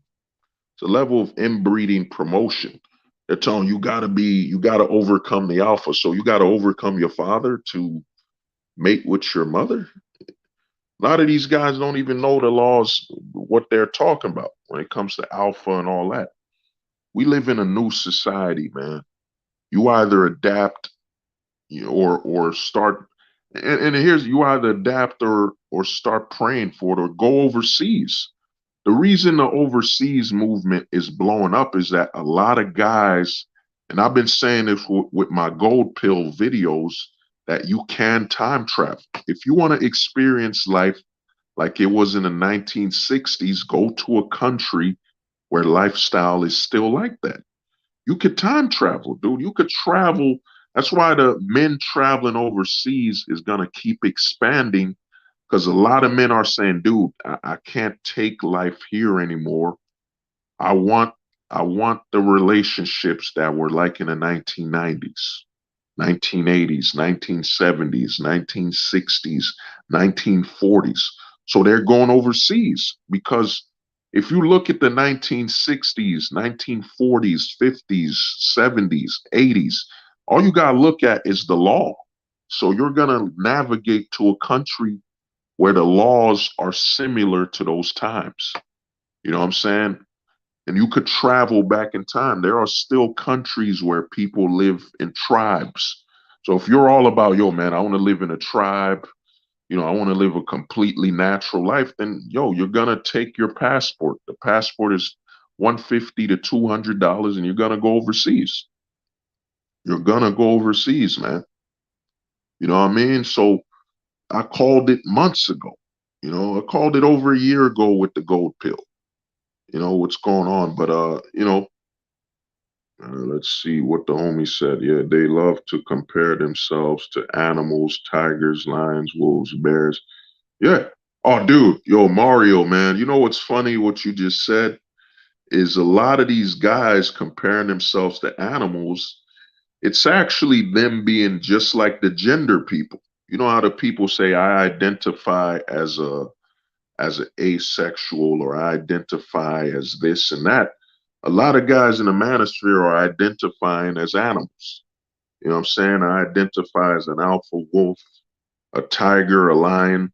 You know what I'm saying? So they're basically gender identification, but they're using it with animals.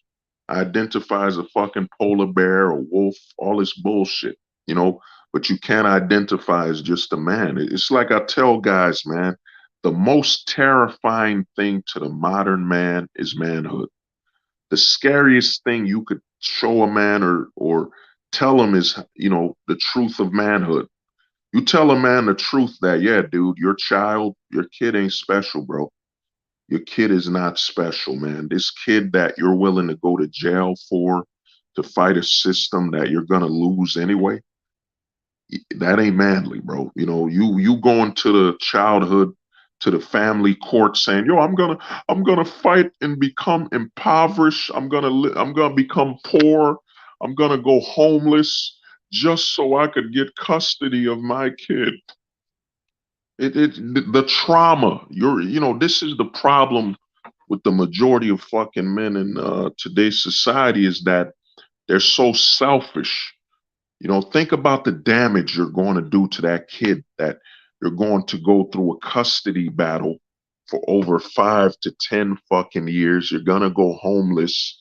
And then you're going to tell your kid, I do this all for you. You're going to look at this kid and put all the accountability on a kid that's 11, 16, 11 years old, 10 years old. You're literally telling a young child that the reason daddy's going homeless, the reason daddy lost his job, the reason daddy has nowhere to live is because of you. You're putting all this accountability, all this weight on a kid, and then you're surprised that the kid becomes a drug addict. The kid's on drugs trying to cope. The kid doesn't want to see you. The kid is all fucked up. And then you're saying, well, man, I fought for custody. No, you fucking idiot. You put that kid through post-traumatic stress disorder. At age 5 years old, a kid is seeing their father starving, yelling at their mom, fighting in court, the kids being pulled from school, the trauma. The trauma you're willing to put a kid through just for your selfish agenda is insane. You knew when you had a kid that you're in a system where you're not going to win anything. You know what I'm saying? Your best bet isn't to fight for full custody. Your best bet is to fight for the payments. And, if you're going to fight for custody, fight within your budget, without traumatizing that fucking kid. You know what I'm saying? I've seen it where a lot of these dudes, man, oh man, I went homeless. You know what I'm saying? And they're telling their kid, I do this for you. Son, I want you to look me in the eye. Your daddy went homeless. I do this all for you, son. At age 12, at age 10, a child is being told the weight of their father's actions is on them at age fucking 12. You know what I'm saying? Versus, yo, man, I went to court. I'm in a system where I failed by just having a kid anyway. You know what I'm saying? I'm in this system in the West. I chose to have a child in a poisonous society. And then I'm gonna poison that child even more by putting the weight of my actions on a kid that's 10, maybe 10 years old, 9 years old, 8 years old. I'm gonna put the weight of my actions on that kid. You know what I'm saying? It's insane. The level of insanity that is justified in the West is insane. Then the kid grows up and they got to visit their father in a homeless shelter. You know what I'm saying? They got to spend time with their father homeless. You know what I'm saying? Yeah, yeah. No man should ever start a family in the West. Yeah. I mean, we're heading to that. I'm gonna get back to that quick. I'm gonna open the panel soon. I'll probably do this for another probably an hour or so. But yeah, I mean, we're heading towards the zero birth rate. I've been calling the zero birth rate initiative for over for over 4 years when I was on the MGTOW, this MGTOW Reddit. I used to tell guys, man, every time the population drops, it's a sign of male victory. It's not a loss, it's a win. The population is on the decline. You got Facebook, you got all these hypocritical websites that promote a destroyed family. You know what I mean? They're so stupid, they don't see the writing on the wall. You know, TikTok, Instagram, all these websites, they're losing they're losing new users. Men provide the new users by getting women pregnant and having children. A lot of these websites don't get it that they're losing their base. The more the population drops, the less new users for your social media. That's why when guys come to the manosphere and the black pill saying, well, man, social media is ruining everything and social media is winning. How is social media winning when social media is dependent on a new population provided by men having children? How the fuck is social media winning? How are they winning when men are the source of their users? Men having children are the source of their users. They said that the US is I think the population is so low that it's below replacement.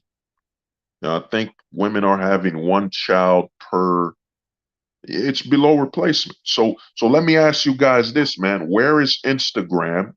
Where is TikTok?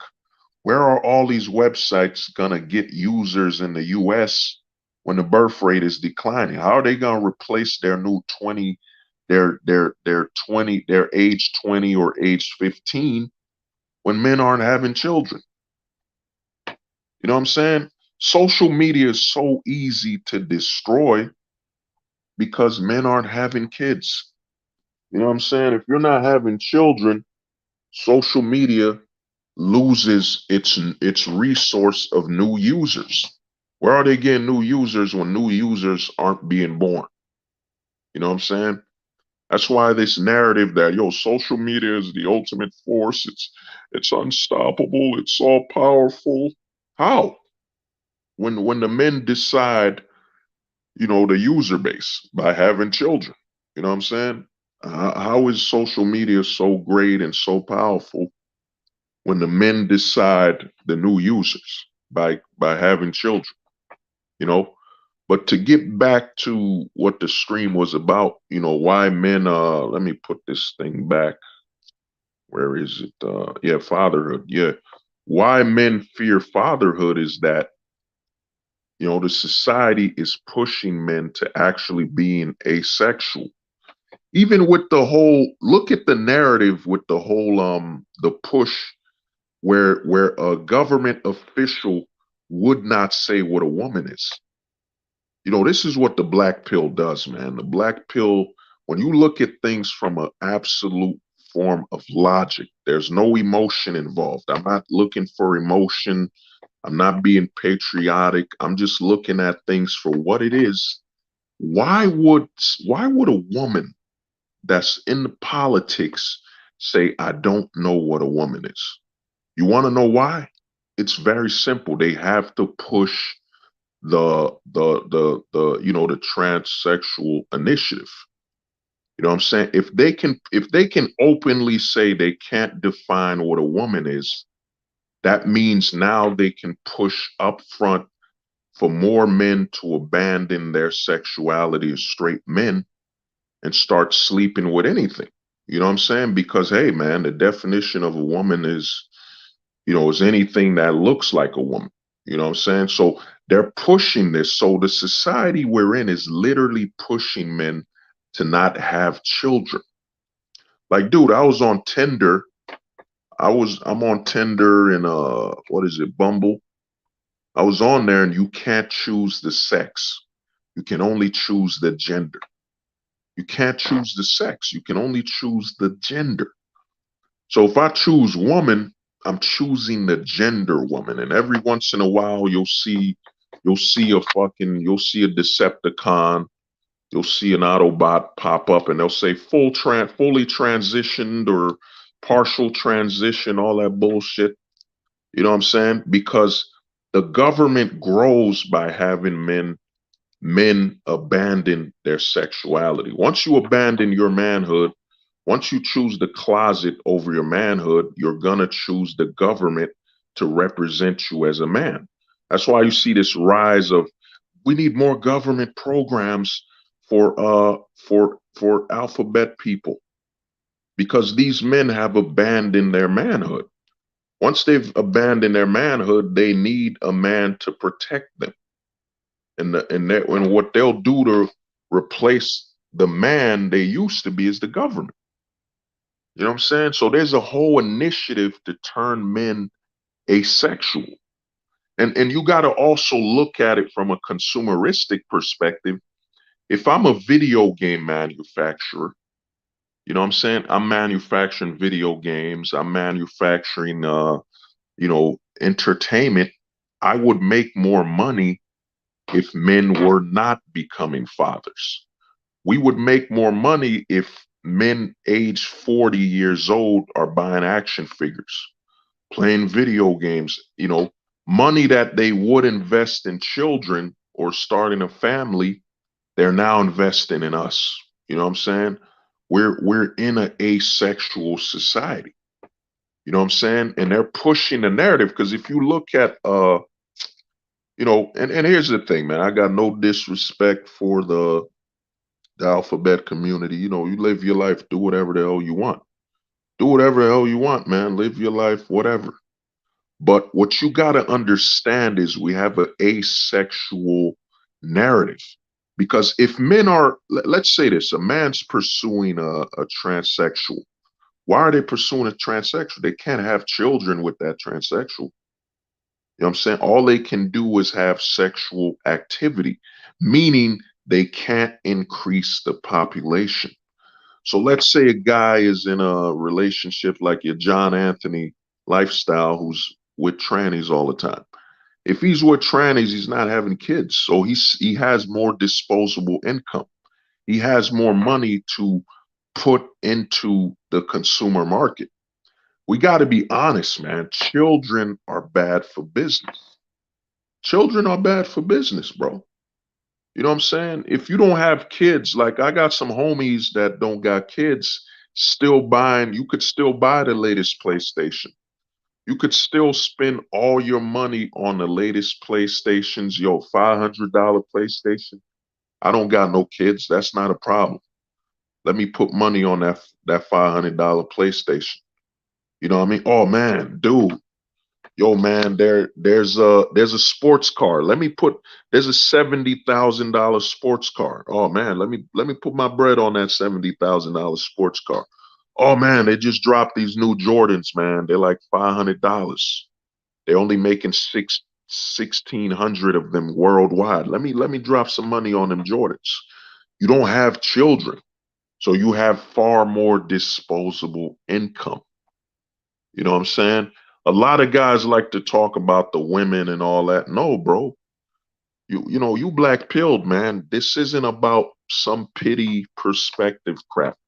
This is about looking at society from what it truly is. The less men have children, the more disposable income these men have. You know what I mean? Finley OS, Black Pill, I'm ill with. My brother, man. Respect, man. You know what I'm saying? So the more money you got, think about the amount of men today that are spending money on, motorcycles, cars, the amount of men that have far more disposable income. I mean, there's a whole narrative saying, yo, men are spending too much money on video games, toys. But dude, even I'm about to go even further. Even the narrative of getting married with a woman older. They want you to marry a woman older. Why would they want you to marry a woman when she's older? A lot of guys will say, well, it's for her freedom and all that. No, there's a higher chance of you having less children. If you have less children, you have more disposable income.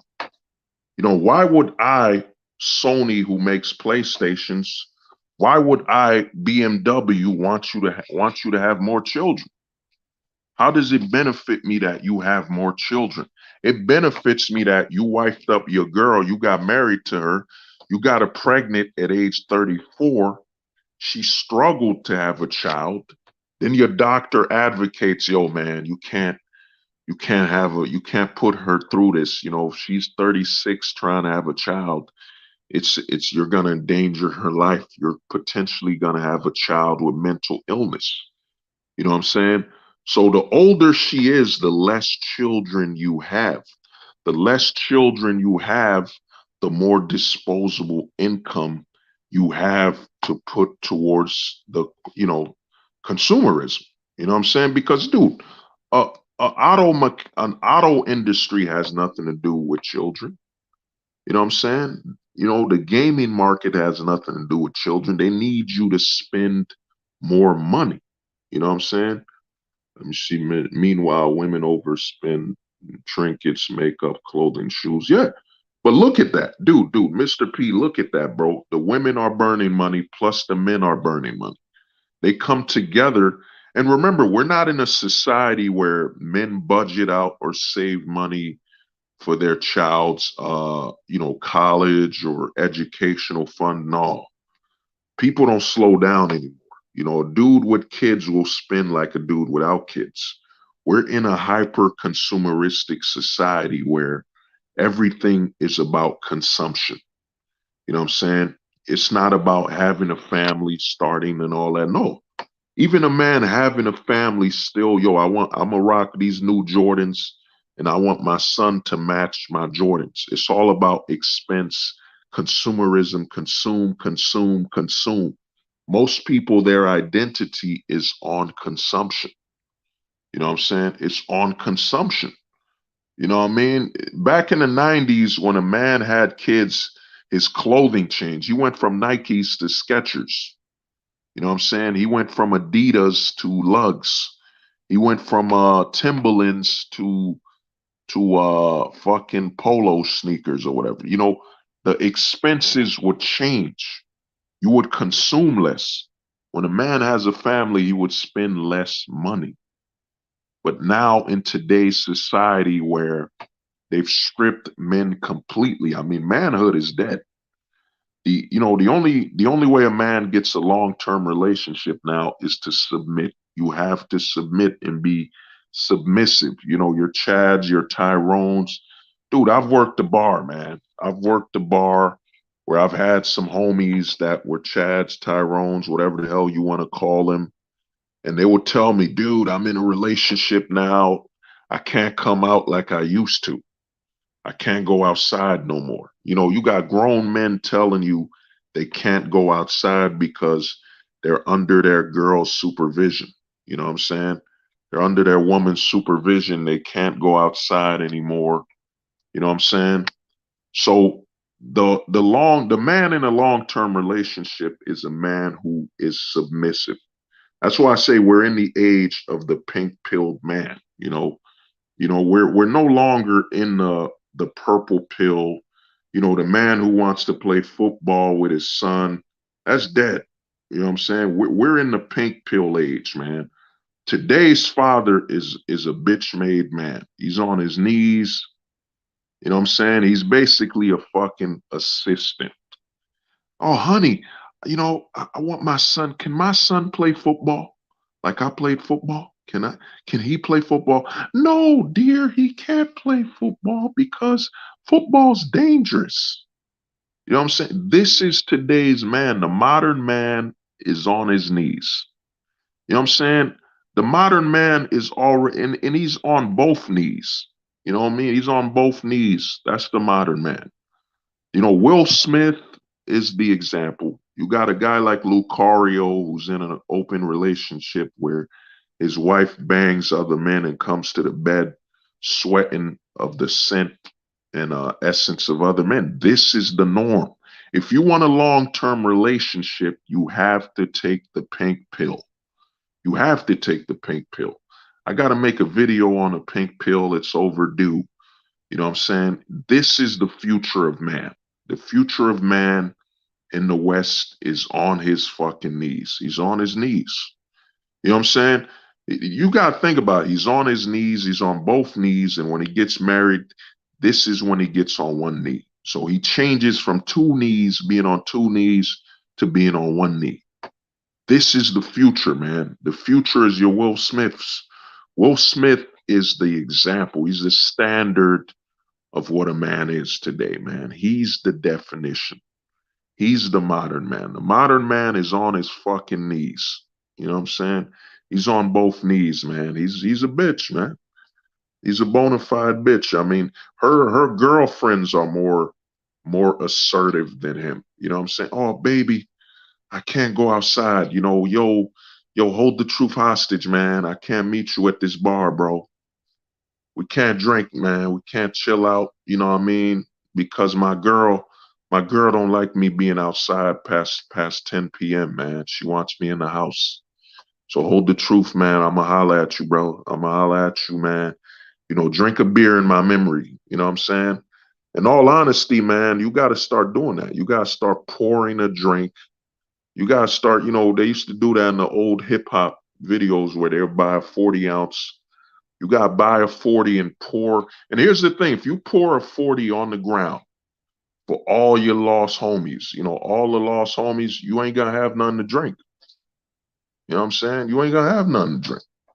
This is the future, man. The future of manhood in the West is a man on his fucking knees. You know, Dwayne Wade. Dwayne Wade is the future of manhood. You know what I'm saying? D Wade. You know, letting the non-biological mother of his son bring him to pride parades where men are naked and all that stuff, you know, and thongs and all that shit. This is the future, man. This is the future. You know what I'm saying? A lot of guys wanna talk all this bullshit. You want a long-term relationship, dog? Submit. You know what I'm saying? You want to be able to claim you're in a long-term relationship, submit. That's all you gotta do is be submissive as a man. I guarantee, man, the majority of men would be in a relationship today if they were willing to submit. And let me give you an example of you submitting. You submitting is that your girl goes to the club and I get to bang her out. I get to bang her out. She comes back home to you and you don't say nothing. You just tell her, hey, honey, how was your night with Hold the Truth Hostage? Well, you know, um, I gotta I think I'm gonna need some baby wipes. I'm gonna need some baby wipes. You know what I'm saying? Oh, LL was good, bro. Yeah. You know what I mean? Yeah, man. D Wade, D Wade sacrificed his son. Bro, I've been telling men this, you know, I gotta finish my book. I'll try to finish the book. I uploaded some chapters. Shout out to the homie Jose. But dude, we're in the age. We no longer have a government. You know, we don't have a government. We haven't had a government since I'd say 1870 when the government chose to remove polygamy. Because the church wanted polygamy removed. What does polygamy do? What does that do for the government? You know, the polygamy ensures you get more increase in the population, increase of women having children. You know what I'm saying? Once you remove polygamy, women have to compete with each other. If polygamy was legal in this country right now, more women would experience motherhood than ever before. Because let's say this, bro, you're outside. Let's say you're in the bar. You go to the bar, you're interested in that nine. Like, you want that nine, bro. But her friend is like a 6.5 to a 7. And she says, you know what? I will, I will, I will become your girlfriend if you take me and my girl. And you would look at it and say, damn, you know what? I want that nine, bro. I want that nine, but I gotta take her girl too. All right, whatever.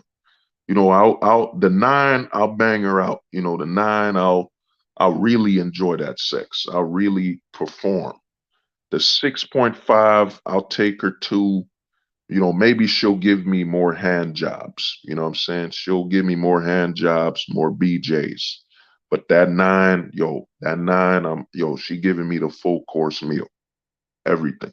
You know what I'm saying? So more guys, there will be less competition. More women would actually be able to not be so against each other during a polygamous society because it would be about baiting a man with two versus one. It will be, two girls are dancing in the club. And it's happened to me, man. I've been at the bar where, two girls, her fatter friend or her less attractive friend was offended that I don't want to bang her. I want to bang her friend. So she's mad. And then when I'm about to tell this girl, let's go to your house, whatever, let's do what we gotta do. Her girlfriend comes, her bigger friend comes and cock blocks. Cock blocking would end. If polygamy was legal, cock blocking would end, man. Cock blocking would be dead. Because you'd be like, all right, man, you'd be getting a threesome damn near every night. Because you would look at that nine and say, you know what, man, I'll take the nine and her friend. I'll take them both. You know what I'm saying? As long as I get to bang that nine, I'll take the 6.5 too. You know, two for one. You know what I'm saying? They're not the same quality, but two for one. You know what I'm saying? One's a nine, one's a 6.5 or a seven. You'll be like, I'll take it, I'll do it. You know what I'm saying? I'll do it. You know, so, you know, so to me, man, if you want a long-term relationship, man, take the pink pill, man. It's time to submit. A lot of men come on the manosphere, man, I want a long-term relationship. I want a girlfriend. I want this. If you want it so bad, submit. You know what I'm saying? Be ready, man. Be ready. And submission is about, you just, you will give her resources. You will basically be cut. The pink pill is the future of the West. The future of the West is the pink pill. You want to be married. You want to be able to say you're married, man. Take it. Submit. You know what I'm saying? Submit where you're like, she comes out from the nightlife. She comes from the bar, banging another dude, and you're still going to be with her. This is the Will Smith pill. Take the pink pill, man. The pink pill is the future of the West. The purple pill, your Al Bundys. I want my son to play football. I'm going to send him to military school. I want him to still be a man. I want him to be manly. That's dead. That's fucking dead, man. Even Tom Brady couldn't get his son to go to the same football school as him. He had to, his wife had to make the decisions. Tom fucking Brady won 7 Super Bowls. At one, he won at what? He was 42 or 43 when he won his last Super Bowl. And a bastard like you thinks you're gonna be able to lead the household? Come on, man. Get the fuck out of here, man. You know what I'm saying? This is what Black Pill 3.0 is about, man. No more sugarcoating this shit, man. You're gonna get the black pill raw, man. The black pill uncut. You know what I'm saying? There is no emotion. And guess what? I'm not mad. I'm not sad. I accept it. It's mathematical. This is the black pill, man. 5 plus 5 is 10. That's it, bro. 5 plus 5 is 10. You trying to be emotional. Well, man, why I don't like the number 10. What if it equaled 9? I love the number 9. What if it equaled 9.5? I like the number 9.5. This is the gray pill, man. The guys trying to get emotional when they hear the truth. Well, man, there's still hope, and I could still be a protector and a provider. No, bro, there is no such thing as protectors anymore. You're a provider. You know what I'm saying? A man can only protect what he can keep. We're not in the age of protectors and providers anymore. We're in the age of the provider. All you do as a man in the West is provide. I'm going to provide that house. I'm going to provide the alimony check. I'm going to provide the child support check. You're a provider. There's no such thing as a protector. That's why you hear these Andrew Tates, all these fucking frauds and scam artists talking like a man has any decisions. You don't make any decisions anymore. Once you get married, you basically surrendered, you volunteered to give up your manhood. You don't have a manhood anymore. And she, depending on how respectful that woman is, she's gonna remove your manhood slowly. She's gonna slowly take it away. But if that woman doesn't give a fuck, by the time you get married, the next day, she's not cooking, she's not cleaning, she's not doing anything. You're doing everything. In fact, she's just gonna get fat. She's just gonna sit around, get fat, and take your manhood away. Snap. Straight Thanos. Thanos, you know what I mean? Let me see if I still got the Thanos thing. Where is it? I think I might have. Yeah, there it is, right there. There it is, man. The Thanos. Soon as you get married, the woman will snap her finger. You just gave her the Infinity Gauntlet. You gave her the fucking Infinity Gauntlet, and she snapped her finger. Let me snap. Yeah, I gotta get that sound when it. There it is. She snapped her finger, and you're on your knees now. You know what I'm saying? You're scared of divorce and all that stuff. You gave her the Infinity Stone.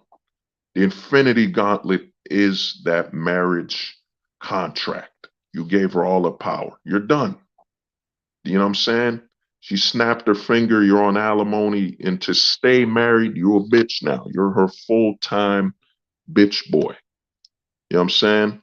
There's no such thing as a masculinity. All these dating coaches, all these PUAs, well, man, you got to be assertive and you got to be dominant. You got to have testosterone. No, man, you're going to have estrogen. You know, in all honesty, I'd say this, man, if you're thinking about getting married, you know what you got to start doing? A good exercise will be to start sitting down when you piss. Start sitting down. You know what I'm saying? What you got to do is sit down when you piss to simulate how much of a bitch you're going to become. You know what I'm saying? You got to start simulating the bitchiness. So before you get married, sit down when you pee. You got to, if you're about to stand up, no, don't stand up. Sit down. Sit down when you piss and reflect and think this is your future. You know, your future is to be her assistant. And here's the thing, you're free to get married. You know that. You know, so many people are antagonistic. They think we're saying, yo, man, you're not a man when you get married. No, you're a man, bro. As long as you make your decision, you're a man. You know, a man is about his decisions. As long as you don't walk away from being a straight man, you're a man. You know what I'm saying? You haven't sacrificed your manhood. You know, I respect if a man gets married, that's his choice. He's free to do that. He's a man. He's his own man. He's his own individual. You're free to do whatever you want. You know what I'm saying? But to me, you gotta understand, man. Once you get that marriage contract, you gave her the Infinity Gauntlet. You gave it to her. Oh yeah, the greatest quarterback ever, Tom Brady, the GOAT. You know what I'm saying? Tom Brady is a bitch, man. And you, a regular man, think you're something. You're nothing. You're nothing, bro. You're garbage. You're nothing. Tom Brady, who's about to be a billionaire. Tom Brady, who's about to be a billionaire, is on his knees, about to lose his wife. And Tom Brady, like I said, man, the future of manhood is the fucking pink pill. The pink pill is the future. You must submit. You want to be married, this is the truth, man. The truth is the pink pill. The pink pill, and a lot of guys, because a lot of people, in my honest opinion, They'll watch a video I make. Shout out to the homie JP, Neo Wolf. They'll make their own thoughts on it. I respect that. I respect when someone will make their own video saying, you know what, man, I thought about this pink pill shit and whatever the hell Hold the Truth Hostage was talking about. Here's my thoughts on it. Share your thoughts, man. I remember Neo Wolf did a video on something I said, and I learned something from Neo Wolf. He put a perspective I didn't think about. And I had to refine what I was thinking about. But this is the future, man. The future of manhood in America is the pink pill. Will Smith, Lucario. Who else is in a relationship where their wife bangs another man? Even Tom Brady was bitched out by his wife. You know what I'm saying? Tom Brady came home and his wife made him take out the garbage. A guy who's a quarterback risking getting tackled every fucking day, he had to take out the garbage. He had to take out the garbage. And guess what? Tom Brady He submitted. And there's a rumor that Tom Brady went to meet his ex-wife. Look how the rumor is he's so pink-pilled. He went to meet his ex-wife to cry about his current wife. Oh yeah, Alex playing with fires in one of those so-called relationships where his girl bangs out other men. She was trying to bang out a dude in Avatar. You know what I'm saying? This is the future, man. The pink pill is the future of manhood. This bullshit of you wanting to teach your sons and be manly, nah, get the fuck out of here, man. Be ready to take your son to a ballet class and be ready to buy him a tutu. You know what I'm saying? Because you don't want to be a toxic father. You don't want to be toxic. You don't want to be non-inclusive.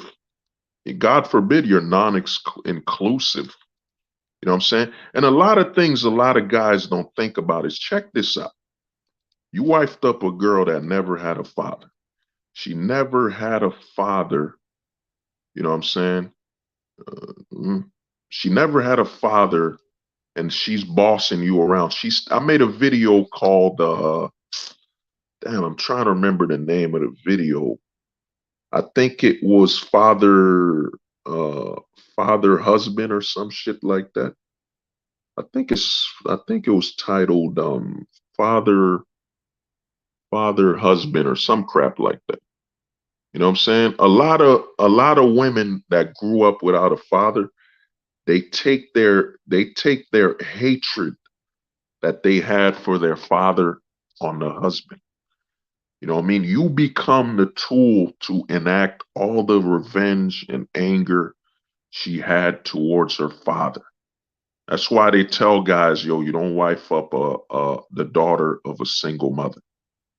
Because especially in this system where they've legalized the destruction of men, is what happens is a lot of these women, remember, they're stripped of their morality.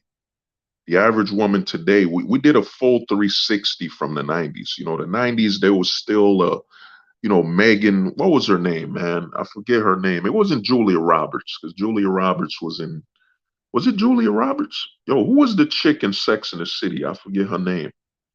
But in the 90s, you had your girl next door, your Megan Ryan. I think it was Megan Ryan. I'm trying to think. You had Megan Good for the homies, man, for the black homies, Megan Good.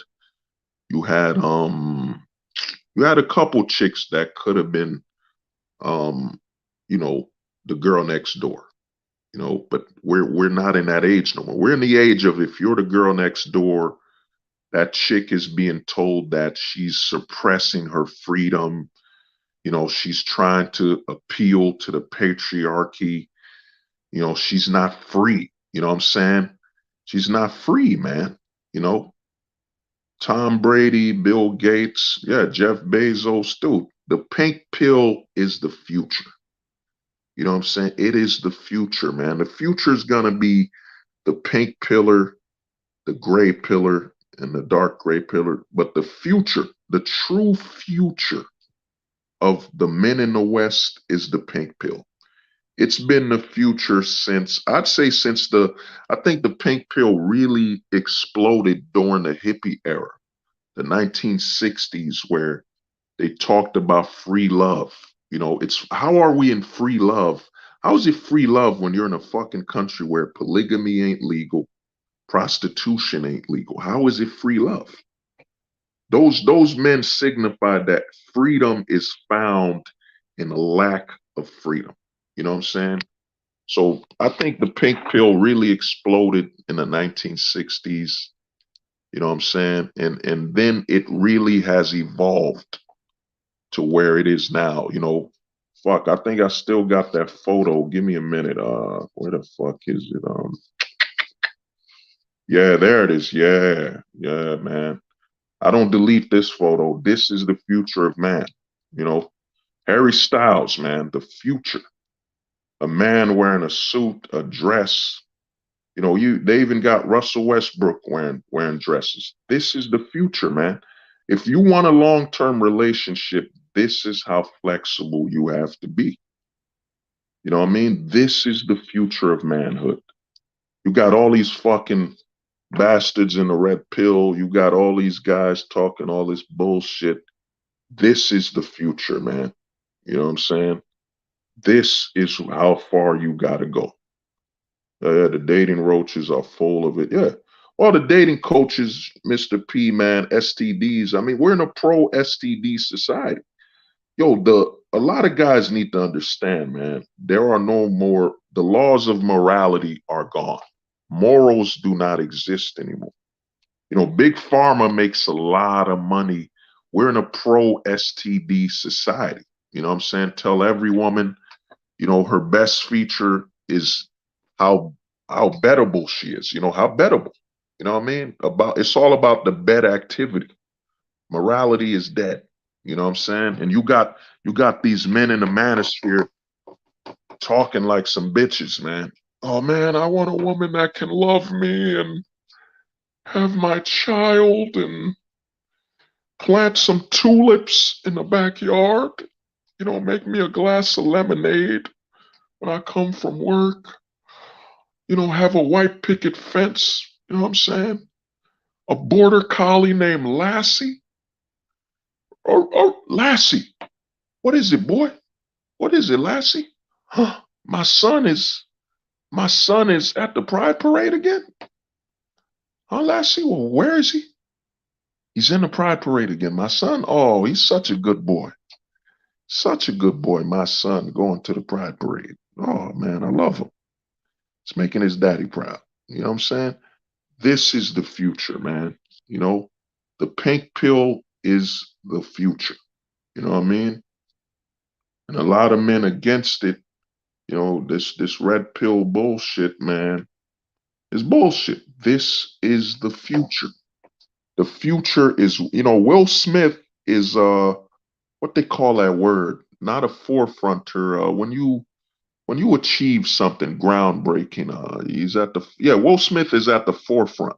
He's at the forefront of the pink pilled man culture, because dude, I've seen it. I've been seeing, I didn't know what to call it. This was before I was in the whole manosphere, the black pill. I've seen the pink pill since 2014. When I worked at the bar and a woman would just grab my hand in front of her fucking boyfriend and say, his hands, oh yeah, pioneer, bro, pioneer. My brother, Mr. P, yeah. Will Smith is a pink pill pioneer. 10 years from now, the majority of your friends will be like Will Smith. You know what I'm saying? Yeah, my girl bangs another man, but she loves me. Yeah, she came with the pubes of another man down her throat. When I kissed her, I had to spit it out, but she loves me. You know what I'm saying? Will Smith is a pink pill pioneer, a legend. You know what I'm saying? When they make the documentary, and Will Smith was willing to brave the Will Smith was willing to brave the anger, the cursing for slapping. Will Smith was a pioneer. I am Ben Bickleton of Pink Pill historian, a Pink Pill historian. Will Smith was willing to pioneer the pink pill when most men were against it. Will Smith was willing to come home to his wife being banged by another man. And Will Smith was willing to offer that man a refreshing drink after he sexed his wife, because Will Smith was a pink pilled pioneer. Will Smith was willing to take embarrassment for slapping another man, for speaking dishonorably about his wife. Will Smith was a pink pilled pioneer. We celebrate the deeds of Will Smith because imagine, had Will Smith not paved the way for us pink pilled men, where would we be today? Will Smith has done so much for the pink pill. He has pushed so much progress for all us pink pilled men. When my wife comes home sweaty in the fluids of another man, and she still kisses me in the lips, I remember that Will Smith would have given me a, an ovation. An ovation. Will Smith would have clapped his hand to an ovation. Will Smith is a pink pilled pioneer, and Sir Lucario is a pink pilled pioneer because they took all the scrutiny, all the disrespect, so that we men could be pink pillars in the future. Oh, by God, I thank Will Smith. I thank Lucario. I thank Tom Brady. I think these great pink pillars that have paved the way for us. You know, a lot of men made fun of Will Smith in the early 2020s, but in 2030, we celebrate the cultured Will Smith who paved the way. Thank you, Lord. Thank you for Will Smith for allowing us men who come home to our wife with her tongue just white from the cream of another man. And we still embrace her. We still embrace her with a French kiss. Thank you, Will Smith. Thank you so much. Thank you, Lucario. Thank you to all the men that paved the way for us pink-pilled men. Thank you, Lord. You know what I'm saying? He's a fucking pioneer, man. This is the future, man. This is the future, man. A lot of men want to, look at Andrew Tate, being, super masculine and all that bullshit. Nah, bro. You want a long-term relationship, get on your knees, man. Get on your knees, bro, and tell your girl, yo, as long as she claims you, she could do whatever the fuck she want. You know what I'm saying? That's the future. There's no man in a long-term relationship unless he's on his knees. You know what I'm saying? We got men in Jersey. What is it now? Men eating chicks shit and all that crap. Shit is crazy, man. You know? But like I said with fatherhood, man, a lot of men in this society we're in that's pushing men. Because here's the thing, man, you can't have the population increasing. How can a man look at a post-op or a tranny? How can he look at a tranny and start in a long-term relationship in a future with a tranny if he still values having children with the definition of a woman? How can he? You know what I'm saying? How can he do that? But let me open the panel. You know what I'm saying? Let me open the panel for anybody that, wants to hop on for a minute, you know. Because fatherhood, man, it's feared now. You know what I mean? Fatherhood is not something most men look into because we're not in a society that promotes it. And at the end of the day, we're in the age of bettable women. You know what I'm saying? Once there it is, yeah, no off bed. There it is, no off the bed value. So, and I mean, I'm not 100%. I mean, there's the South. You know, there's some guys in the South experiencing a woman that could cook and all that stuff. You know, some of it, the culture's different. But at the end of the day, man, you know, are you willing to be on your knees just so a woman could cook you a meal? You know what I mean?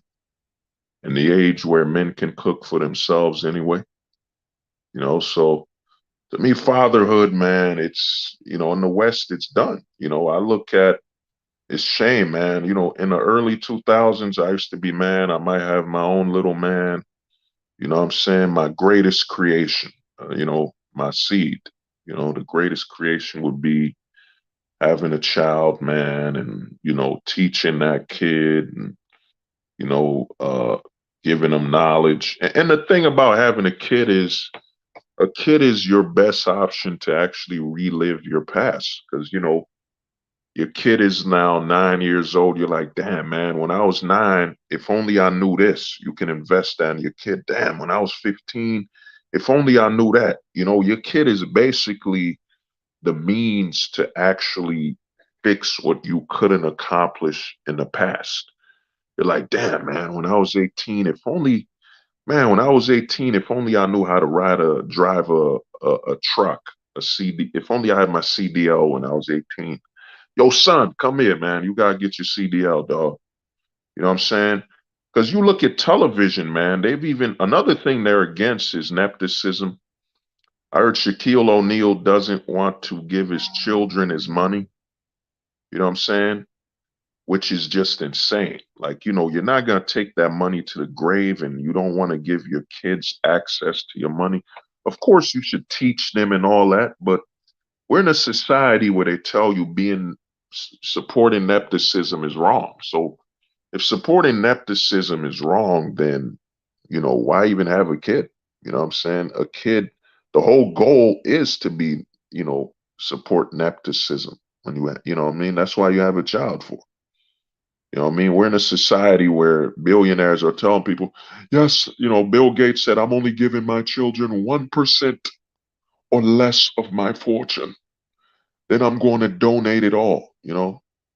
Dude, those are your kids, bro. You're going to die.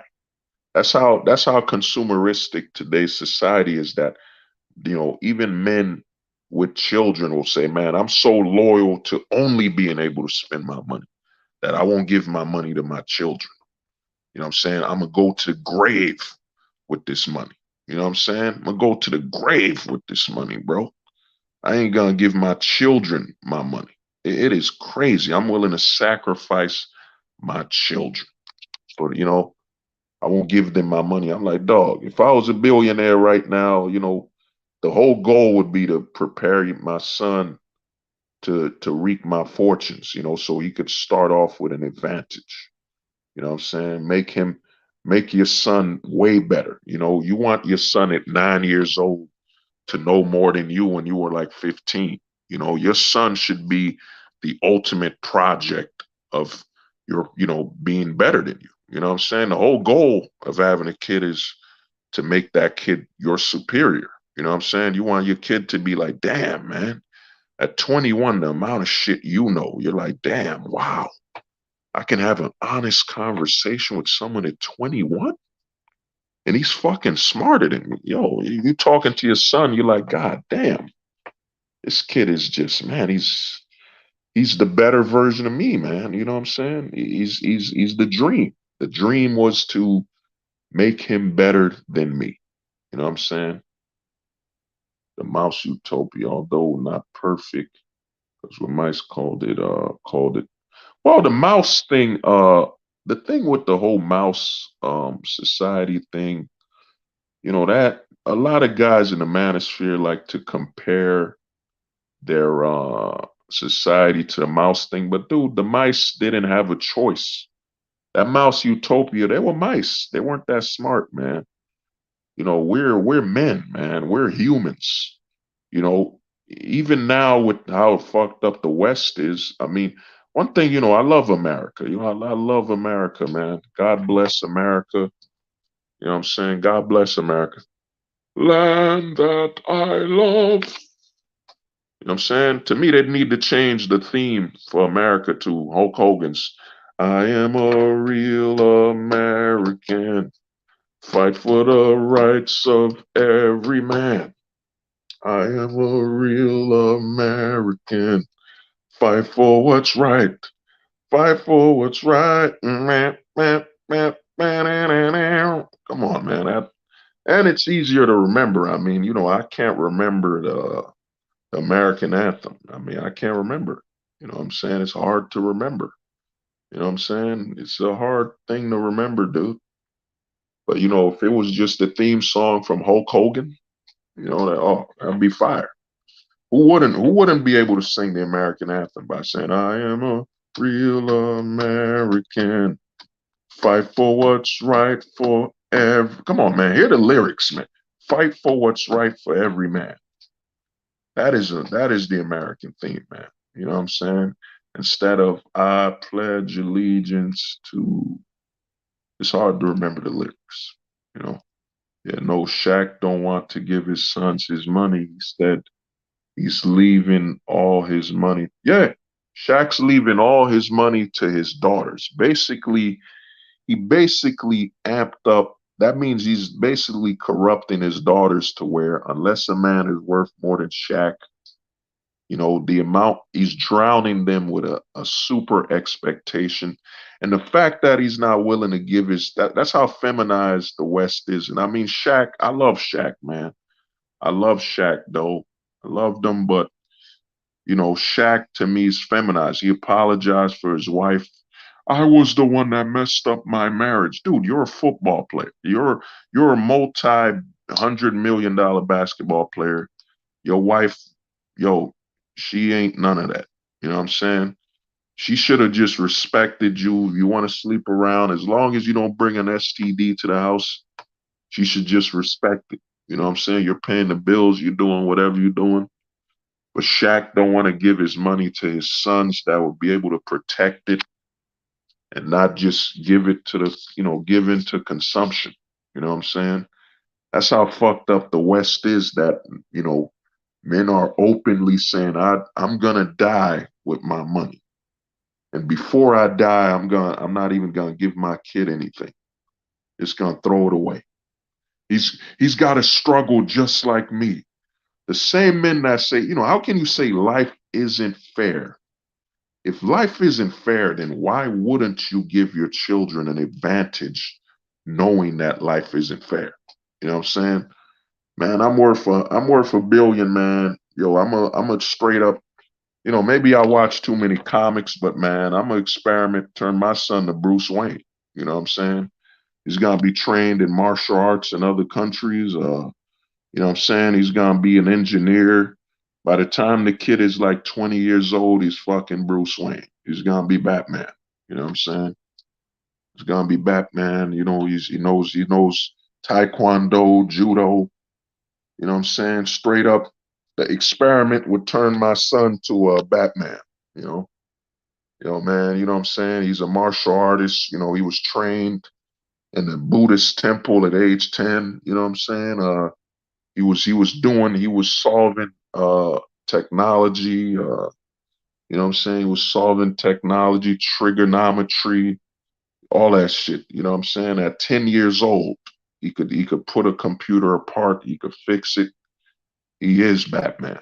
You know what I'm saying? Either Batman or Tony Starks. You know what I'm saying? At age 15, he's an engineer, he's super smart, man. You know what I'm saying? That's the goal of kids. But in the West today, man, you know, I would say this, man, you know, you wanting to have kids isn't wrong, but you wanting to have kids in the West is, you know, you want to have a kid in the United States. And another reason I'd say men don't want to be fathers is, man, it's too dangerous, bro. You got to send your kids to a school, and schools no longer just want to teach your kids math, science, English, history. No, they want to teach your kids gender. They want to confuse your kids.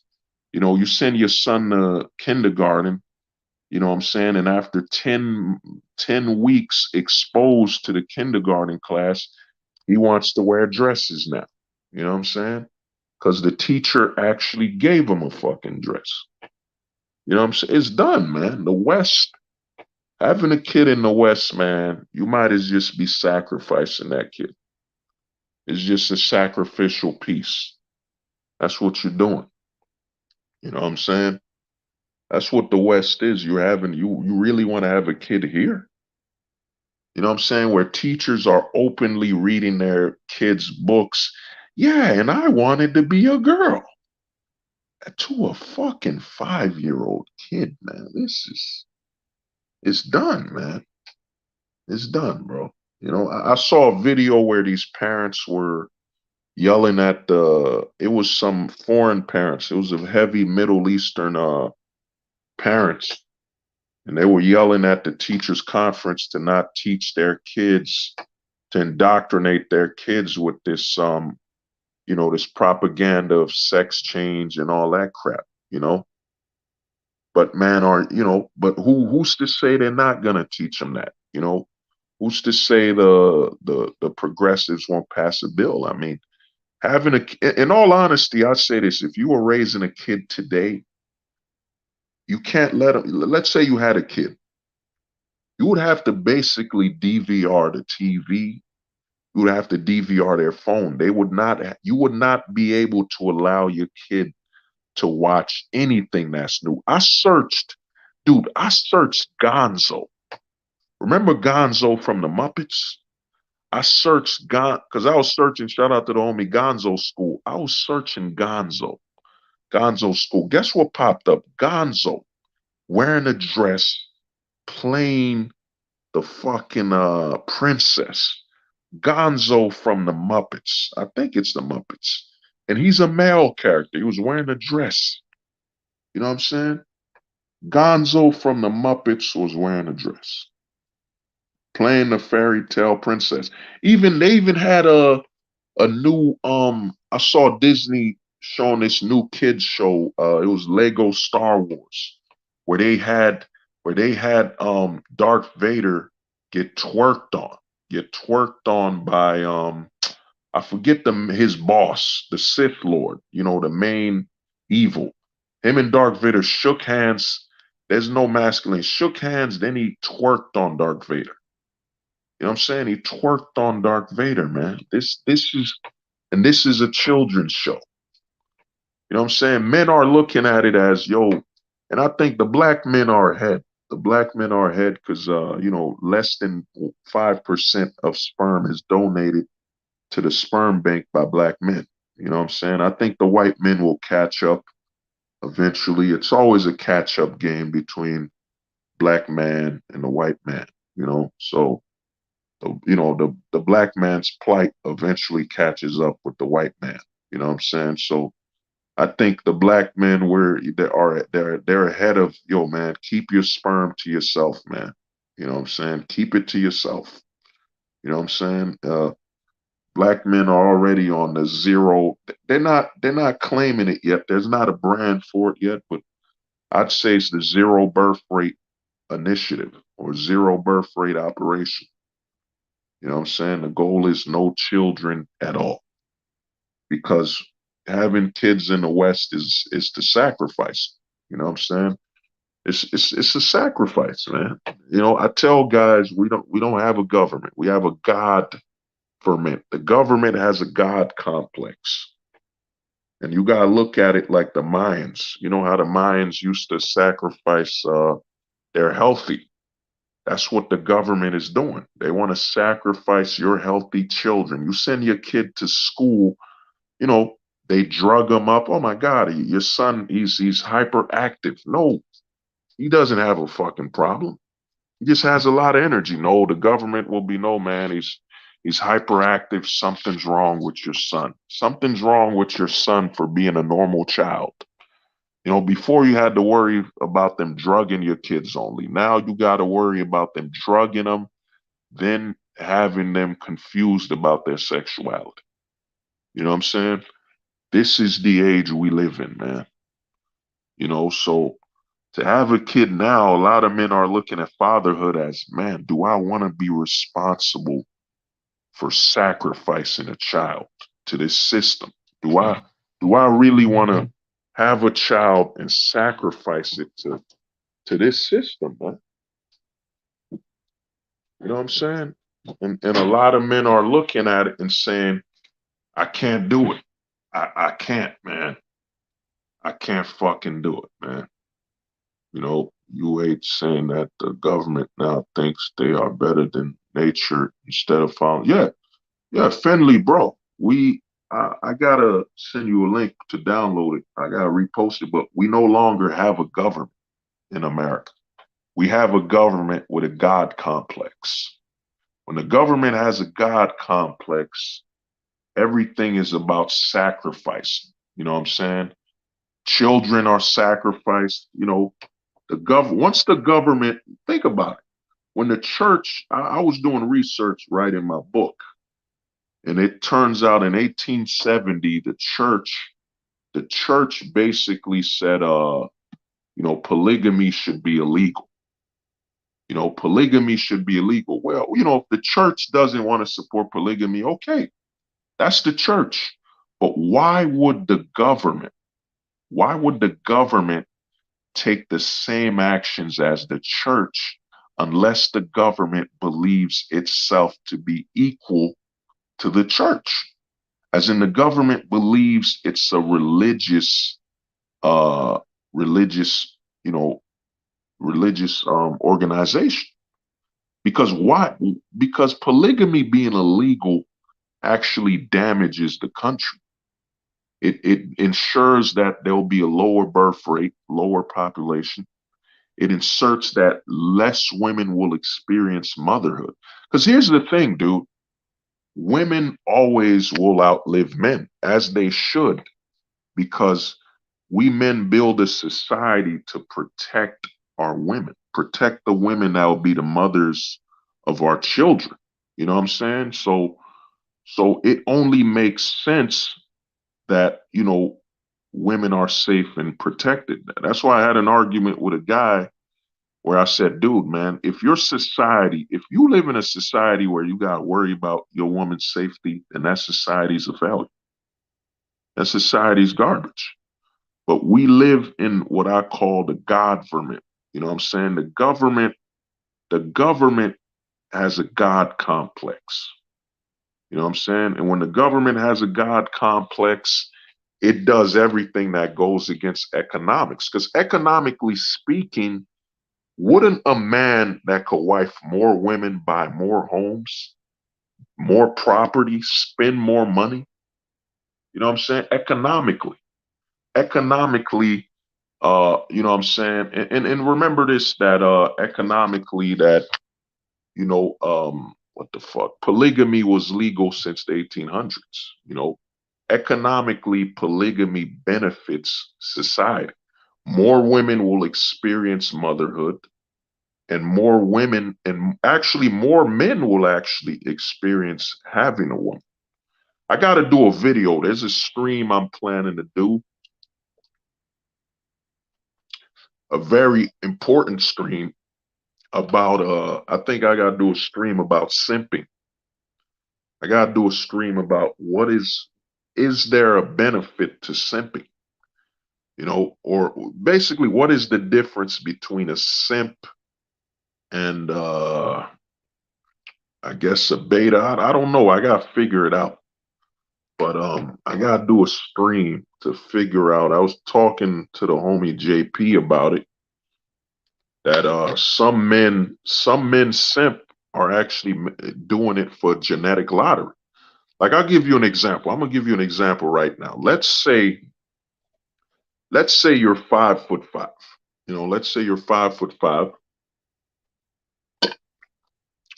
and there's a girl in your neighborhood that got pregnant by LeBron James. And you've seen LeBron's sons, each looks like all his sons are above 6'3". And, you see that girl, she look good, whatever. And she's got LeBron's son in her. I think some men some guys simping are actually, in fact, yeah, I could continue it because this stream is about fatherhood. This stream is about fatherhood. You know, I think some men choose to wife up single mothers because as an investment on the genetics of that child. So let's say you saw a single mom and LeBron James was the father of her children. Some guy might wife her up to raise LeBron's son to say, you know what? Fuck, man, if this kid grows up to be at least 6'1" to about 6'9", I could make some money off this kid.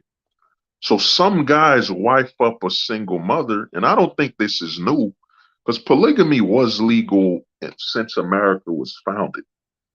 You know what I mean? It was made illegal later on, but I think some guys become fathers to single moms out of an investment of the child. They look at it and say, damn, man, his father was 7 foot tall, or his father was 6'5". I'm six, I'm 5'10", or I'm 5'9", or I'm 5'5". If I invest in this child, man, and if this kid grows up, plays basketball, I could make some money. You know what I'm saying? So I think some guys wife up a single mom to actually make some money.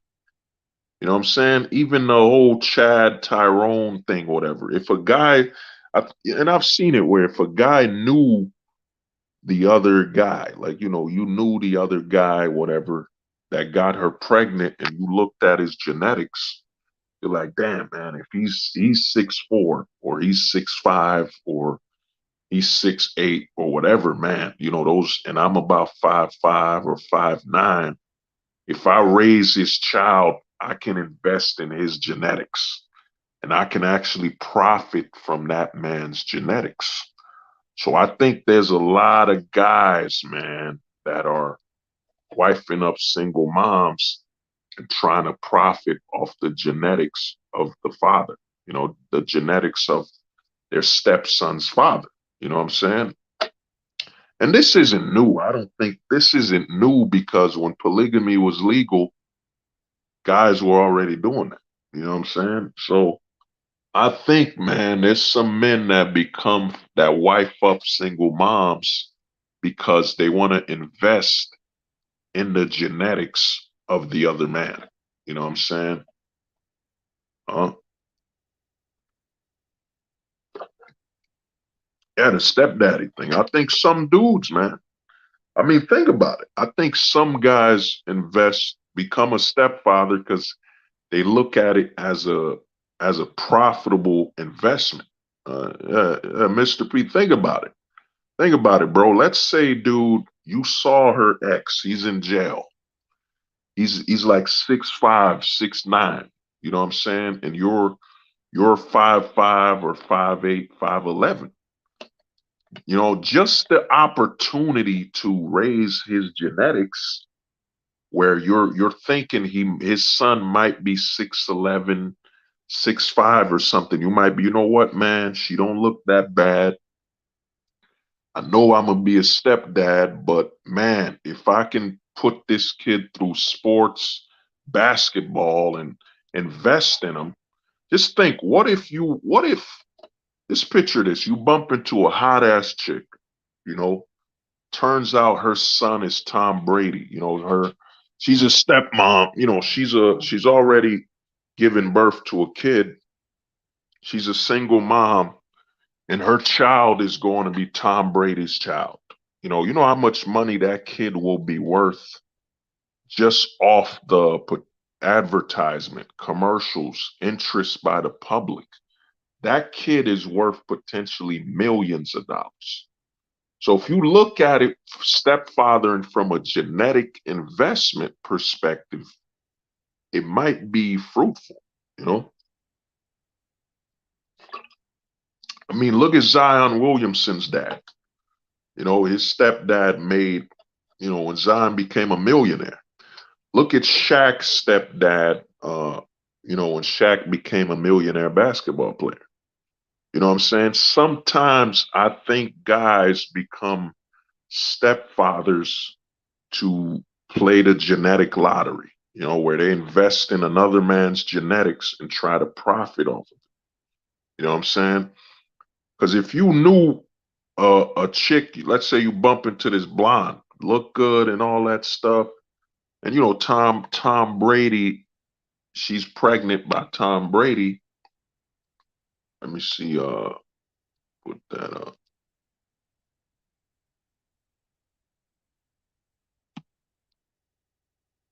Oh, and what? It might be too risky. Most successful people, kids don't become. No, yeah. JP, most successful people, kids, like for example, Tom Brady's kids, because of how much he babied them, and how much, and I love Tom Brady. Tom Brady, that's the dude right there. That's the quarterback. The God. In all honesty, he could have probably had 9 to 10 rings if Bill Belichick wasn't such a son of a bitch, man. You know what I'm saying? But yeah, JP, I agree that a successful person's children don't usually become successful because that successful person isn't hungry enough and won't raise them from a we gotta make it type of situation. They baby them, or and that kid laxes. But if it's a stepfather taking care of that kid, where that stepfather's invested in those genetics to profit, odds are that kid might succeed. You know, let me see. My little bro was on that mess. Can't knock a man for investing, but this assumes that you're going to give up your ability to work for yourself. I told him, dude, why would you give up 10 years? Yeah. I mean, I'm not advocating for it. You know what I'm saying? I'm not advocating that you would raise another man's child, but to me, I look at it. I'm going to give you an example. There was a billionaire. I think he offered LeBron James. He offered LeBron James potentially $100 million. And I think he offered Serena Williams $100 million.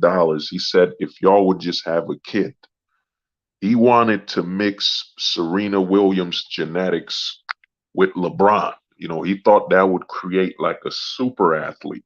You know what I'm saying? Create a super athlete. And I think he offered them each potentially $1 billion. All Serena Williams had to do was, I guess, give one of her eggs or something, and LeBron just had to provide the semen. I mean, it was basically like slavery, artificial insemination. But he wanted to see what those genetics would be. So I think a stepfather, man, if you look at it from a hustling perspective, I'm not advocating for it, but I'm looking at it from a if a guy was 5'5", let's say he's 5'5", and he knows that kid's father is like 6'11" or whatever, and he looks at those genetics and say, man, if I can invest in those genetics, you know what I'm saying? And if I can keep the baby moms, he would probably get the mom pregnant too with his own DNA, whatever. But I think he'd look at that the genetics of the other man from an investment perspective and say, you know what, man, I'm gonna make some money, man. That's Scottie Pippen's son. That's Michael Jordan's son, whatever. I'll make money off the publicity. A good example of this is look at Arnold Schwarzenegger's son that he had with the maid. He slept with the maid. He was so Arnold Schwarzenegger, who was a pink pillar, who was so sympathized by Marie Shriver, whatever the hell her name is. Arnold Schwarzenegger was a global icon. He was so sex starved that, he slept with the maid. And that maid, his son from the maid is more like him, and I think even more hungry to be like him. Looks more like him too, man. It's crazy. And even Arnold, globally known, Arnold could have slept with any woman in the world. This is why I say polygamy is the healthiest thing for man. Because you might be 50 years old and say, fuck, man, I want another son. You might be 70 and say, yo, I need another kid. I just want to have another one. But you can't, because monogamy, a lot of guys don't understand what monogamy really is. Monogamy is that a man will sacrifice his fertility. You know, he will match his sex drive to the woman. He will sacrifice his fertility for hers. You know what I'm saying? He will say, you know what, I'm going to end up in a monogamous relationship with her, and I won't be able to have children anymore once she's incapable of having children. You know what I mean? So to me, that's really what's going on. So there's a lot of men doing, that's really the definition of monogamy. It's when a man aligns his fertility to a woman. A man sacrifices. A man makes a sacrifice when he's with one woman. A woman, I mean, the only thing a woman really sacrifices really is well, she don't really sacrifice, but a woman only has one chance to have a bountiful long-term relationship. So she has to make sure she's with the right man, whatever. But at the end of the day, that man sacrifices. Think about it. Your girl, let's say a man is about 40 years old. Let's see. Damn, gotta block this user. You know what I mean? Let's say that man is 40 years old, his girl's 40, and he wants to have another child. Oh, the homie, man, Young Gunner was good, man. Oh, the Black Pill 5.0. Oh, that's on another level, man. I mean, the Black Pill, I personally think the Black Pill 4.0 will be more about guys that are black pilled with resources. You know, and you got the money. You got the money and you're black pilled. That probably will be Black Pill 4.0. 4.0 will be, man, you're domestic and you got all your money. You got all the money you need. You're operating on a whole different level of frequency. So Black Pill 5.0, I don't know, man. You know, we'll probably get there, but the reason I did the whole 3.0 and all that is to showcase that the black pill is always evolving. We're always evolving, man. The red pillars have been the same. In fact, they've actually degraded. I think the red pillars, you know, the lesser pillar community, they've actually degraded and gotten dumber. I mean, the shit you hear from the red pill, you know, it's been the same since 2000. When the fuck was it? 14. The red pill hasn't evolved at all. You know what I'm saying? Nothing has been added to it.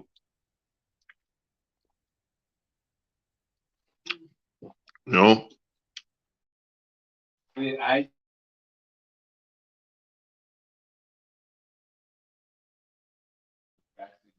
Oh, to me, man, a lot has changed, man. A lot. The red pill, the lesser pillar community doesn't change, man. You know, I've heard Myron, I've heard all these guys, PUAs, dating coaches. The thing is with the red pill is they just get louder. They get, you know, you had Kevin Samuels, then you had Andrew Tate. You know, their style is just different. They get more aggressive or passive. But it's the same fucking information, man. You know, a good man or this, a woman needs to be this or that. Dude, the law ain't changing, man. This is what you're facing now. Accept it. Us on the black pill sector, man, you know, we've been able to predict the future, man, with the black pill. You know what I'm saying? So, you know what I mean? So, who is that? So me, man, it's always evolving, man. Always evolving. Give me a minute. Oh, damn. Phone's about to die.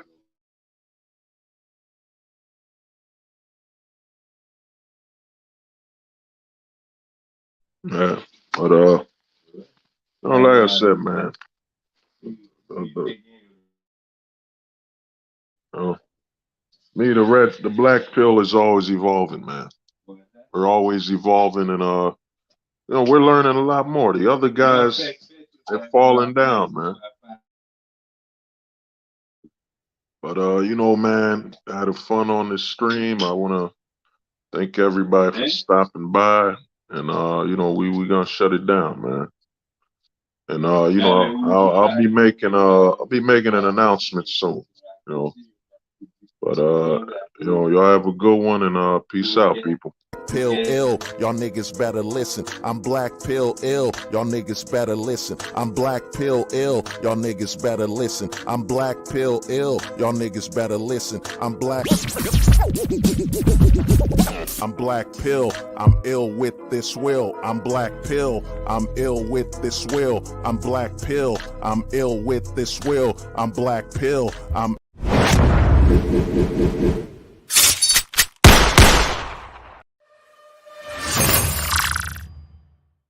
They said the truth won't survive. Well, in fact, yeah. Nah, I think I got probably. Nah. I was about to end it, but I got probably. Yeah, I'll just give it a 30 more minutes, 25. But the thing is this, man. You gotta understand that. With everything going on, the black pill is evolving, man. We're evolving to the point where let's show the Tony Bruno thing. We're evolving to where we got men hating on us, saying that you know everybody here that we're feminists. You know what I'm saying? We're male feminists. We're male feminists because we're being honest. This is how desperate things are. To me, the red pill, it died, man. It's become worthless, man. The red pill information to me, it just gets men depressed. I was talking to one of the homies and I realized that red pill content is depression porn. Let me see, what is this? What is that? Hold up. Yo, man, You had Leo to Wolf. come here. I had to come here, bro. I wouldn't miss it. It's good, man. Yeah, I just got home from work and I actually just bought an iPhone 12 that's going to be coming probably next week. But I refuse to, participate in the whole popularity contest. Like, oh, we got to get the latest phone and, get with the latest trend and all that shit. Nah, man, I'm good with what I'm getting. So, Man, I did the right thing, man. What is it? The 12 Pro? Or what is it? It's actually got 256 what is it, megabytes? Yeah. Oh, gigabytes. Gigabytes, yeah, my bad. Yeah. So the one I have right now is like freaking 64 and it's a 10. So it's like 4 years old and then it was time for me to upgrade, to catch up with the times and you know Hey, man, no wrong with it, man. I gotta update my computer, man. Once I fix some things with my car, gotta fix that shit. Then gotta do some work with some 3D. And I bought me a used phone, man. I don't, I buy from the used parts. I got one plus 7. I noticed they're trying to fuck up the phone, man. I noticed they're slowing this shit down purposely. I'm still on 4G, man. I plan to upgrade because I'm like, I gotta get on 5G, man. I'm just wondering. One of my boys told me 5G is fast. Have you had a 5G phone? I haven't, but my dad has a 5G Android and he told me that it's just, he doesn't think there's not much difference. But he basically just travels all over New Hampshire and Mass just to do his job and goes to estimates. Well, I mean, he probably don't use it like we would use it. You know what I mean? Internet search, video, and because man, I heard 5G compared to 4G, man. If you can get it, like if your thing is running, it's fast, man. Mm-hmm. Because to me, that's why I keep telling guys, it's like, dude, man, you think social media is fucked now, man. I keep warning people that, Just imagine, Wolf, at the blink of an eye, bro. I don't know if you saw that story of that chick who offed herself. I have. Yep. Was she in UK? I think she was in Australia, right? Australia? Okay. All right. No, she offed herself because no one liked the photo. Dude, this is just imagine when it's a millisecond, man. When it's you can upload a photo and it's instant. Like we're talking within less than a millisecond. Just pew. This shit is, man, brains will melt, man. I personally think 6G hits, man, brains will melt. Bro, imagine 6G. What's good, GBI? Is my homie. But anyways, 6G, dude. That's just a whole. That's like freaking Super Saiyan right there, man. Imagine 6G, and the number 6 has a lot to do with the unholy number. That's just my guess, but I'm pretty sure it's gonna be like a new level of destruction. Bitches are gonna be wild all over the world. Like the thing about the passport, bro, thing, it doesn't matter because lately I've been watching, shout out to Alaskan Whiskey, and by the way, he's a veteran. He travels for a freaking living, dude, and he's actually one of the guys that I know he's telling the truth. He's not bullshitting, and bro, he's been to my country at least several times, and he says that women are just as American over there as here. So it doesn't matter where you go. Well, I mean, I think you also got to look at how, I mean, I don't know the laws in the Balkans. If I knew the law, I would disagree with him because you got to also look at how is he going there? Is he a black-pilled guy or is he trying to simp from domestically? Because to me, a lot of guys will travel. You treat a woman in the Balkans like a woman in America. What do you expect? You know what I'm saying? You give her all this power to validate. Because I think the Balkans is probably like Haiti, where the guys walk up there, they'll talk to the woman, but the woman knows that, when men are talking, unless invited, you gotta leave. You know what I'm saying?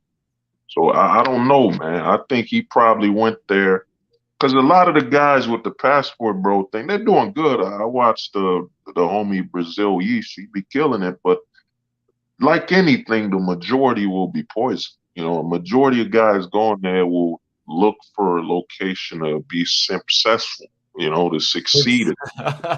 Simpalooya. Simpalooya, my brother. Yeah, so that's the way I look at it, is like a lot of guys will travel. And to me, you don't want to do that. One thing you don't want to do, man, the biggest lesson I learned was from Renegade. When Renegade said, yo, the whole world is suffering, men are suffering, I'm like, he said the whole world, there's no place a man could be a man. That's a lie, man. There's a big world out there, man. Big. And luckily for us, we're in America where the passport here is gold, man. They want you over there. You know what I mean? And you know how America works with its citizens. They want to protect their citizens. You don't fuck with an American. You know what I'm saying? But our passport is like gold.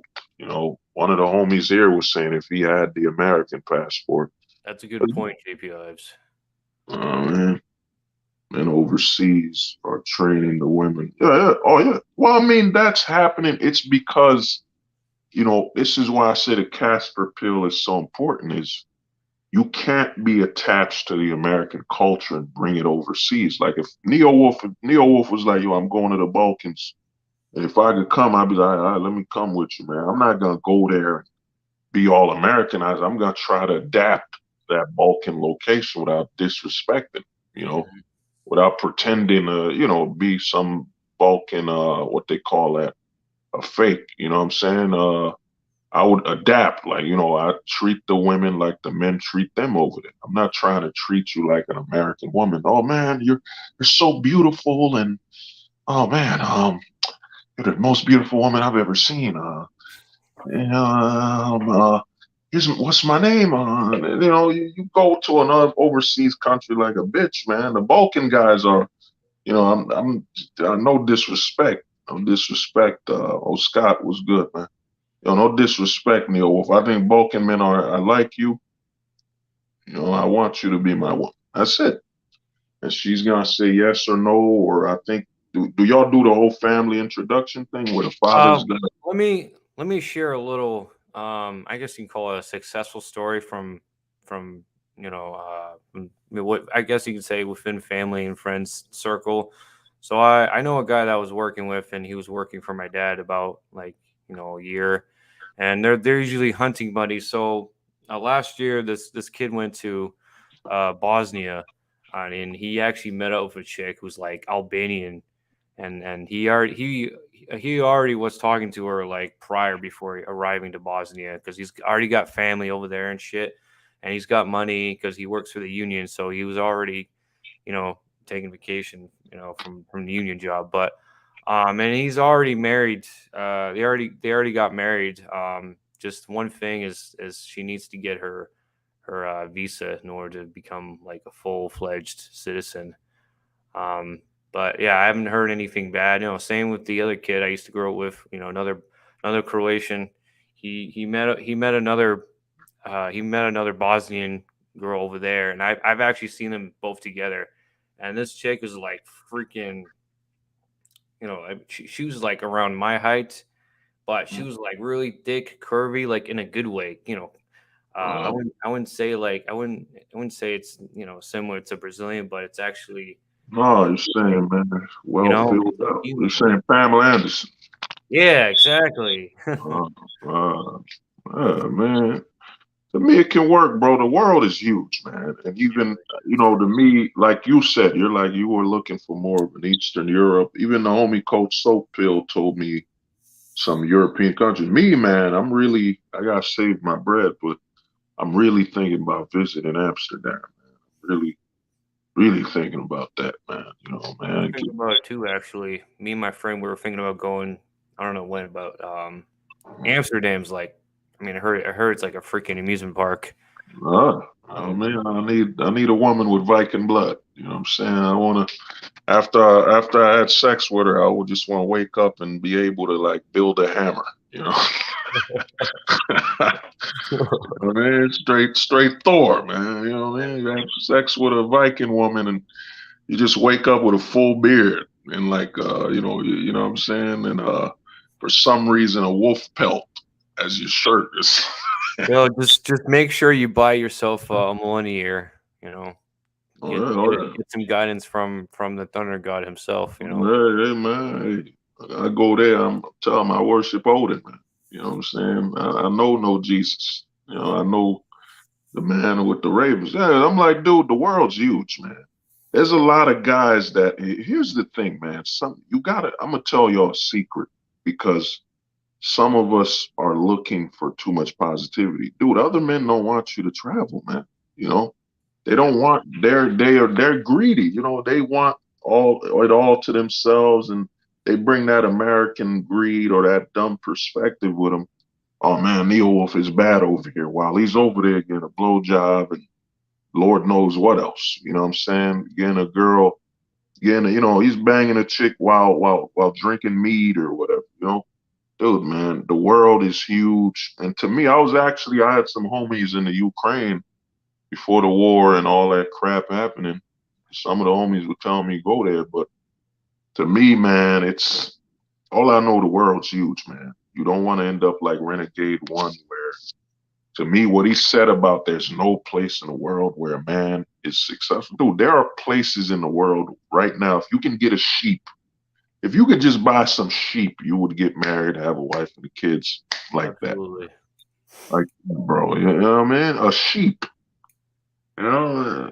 That's why I look, when you said, yo, man, I want to travel Brazil and you're more into the winter, the European side. I'm like, dope, man. That's cool, man. That's opening other avenues people aren't traveling So I saw that. I'm like, that's dope, man. The world is huge, man. There's so much in the world. And the reason it's like I said, a lot of the guys with the passports going there, and what Scott is saying with inflation, even if there is inflation overseas, your dollar is still worth more over there than here. So that inflation 100%. don't even matter. You know what I'm saying? Neo Wolf goes to another country, the inflation's fucked up the money a little, but you know, that $1 Neo Wolf brought is worth potentially, I don't know, what's the Bosnian exchange rate? What is it? So basically, let me do a little math here. 1 second. So I'm just pulling out the Google right here. So it's actually a big difference, surprisingly.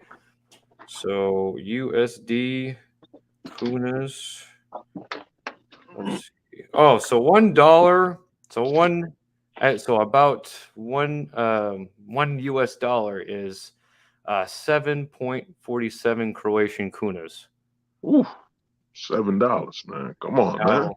Now let's see. How about I add just a couple more digits there? So now it has increased to 746 Croatian kunas. No, you gotta go. Did I ever send you that website, man? It's called Numbeo. In fact, give me a minute, man. Let me Numbeo.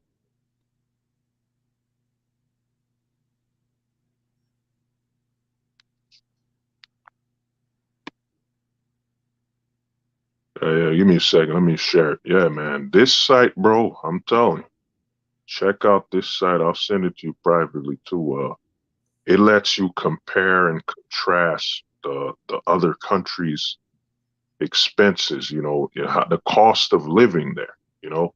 It is a godsend of a website, because dude, the world is huge, man. Thailand, Tuesday was good, man. It was good, brother. You know what I mean? So the world is huge, man, and you could travel. And to me, I would say, with you, Neo Wolf, I would say, dog, when once you get the chance to travel, I would say, travel where you can, man. I don't know if you want to go back home or to So damn. I will have a favor because next summer I'm going to be going to Croatia and I'll be staying there for a month. Oh, Neo Wolf is returning home, man. He gotta come back with a beard. I might come back with a happy penis, but who knows? I mean, Hey, man, come back with a full-grown beard. full You know what grown I'm beard saying? too. I don't know, maybe And a you six know pack. what I mean? And a wolf puppy. A wolf.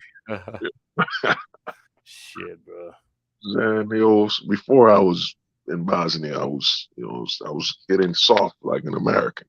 After returning to the homeland for a month, grew grew like a full-grown beard. You know what I'm saying? Raising a wolf pup. You know.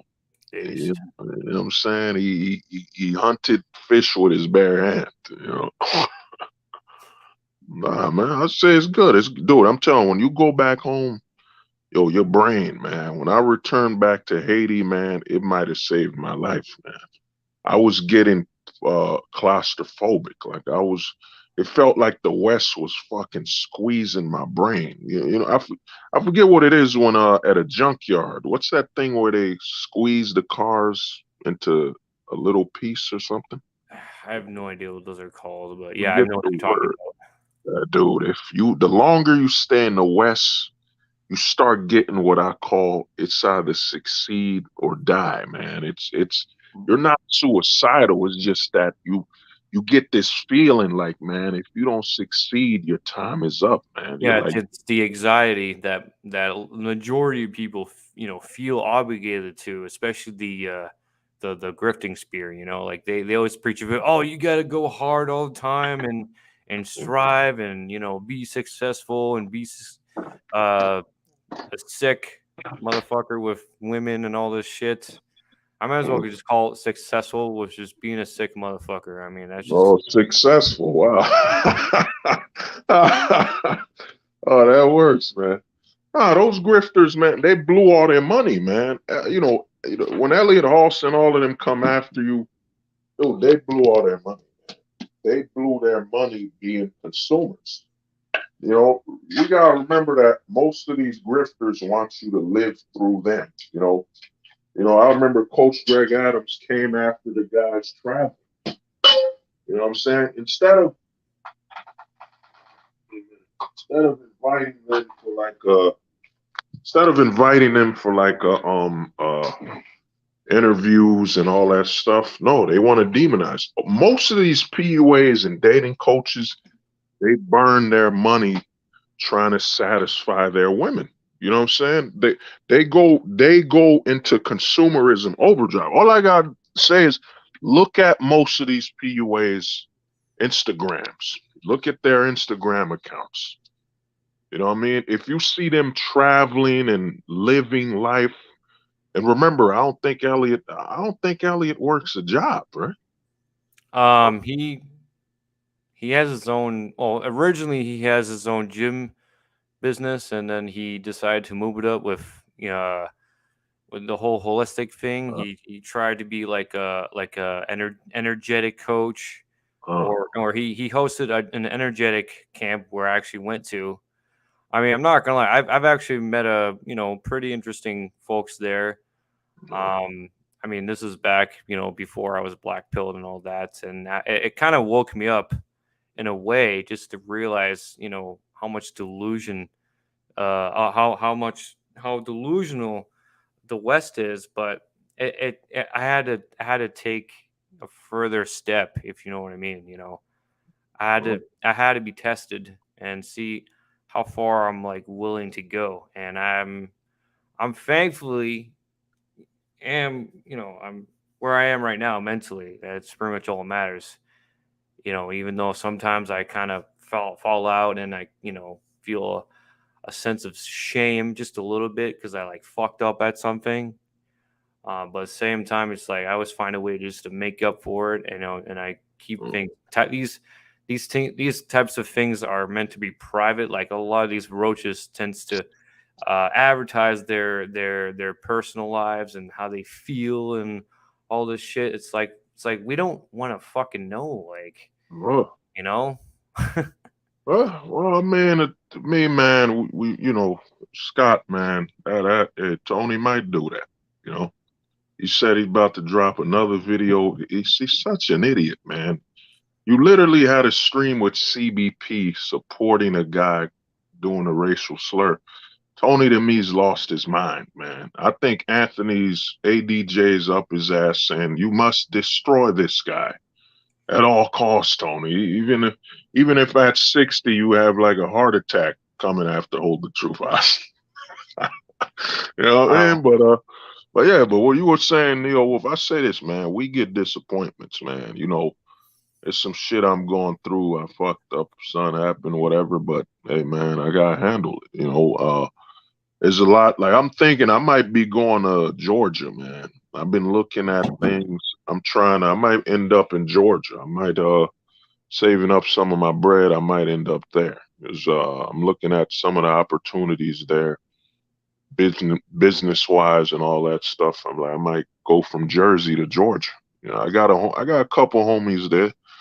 You know what I mean? The only thing I gotta do in Georgia is, spray that closet repellent. You know what I'm saying?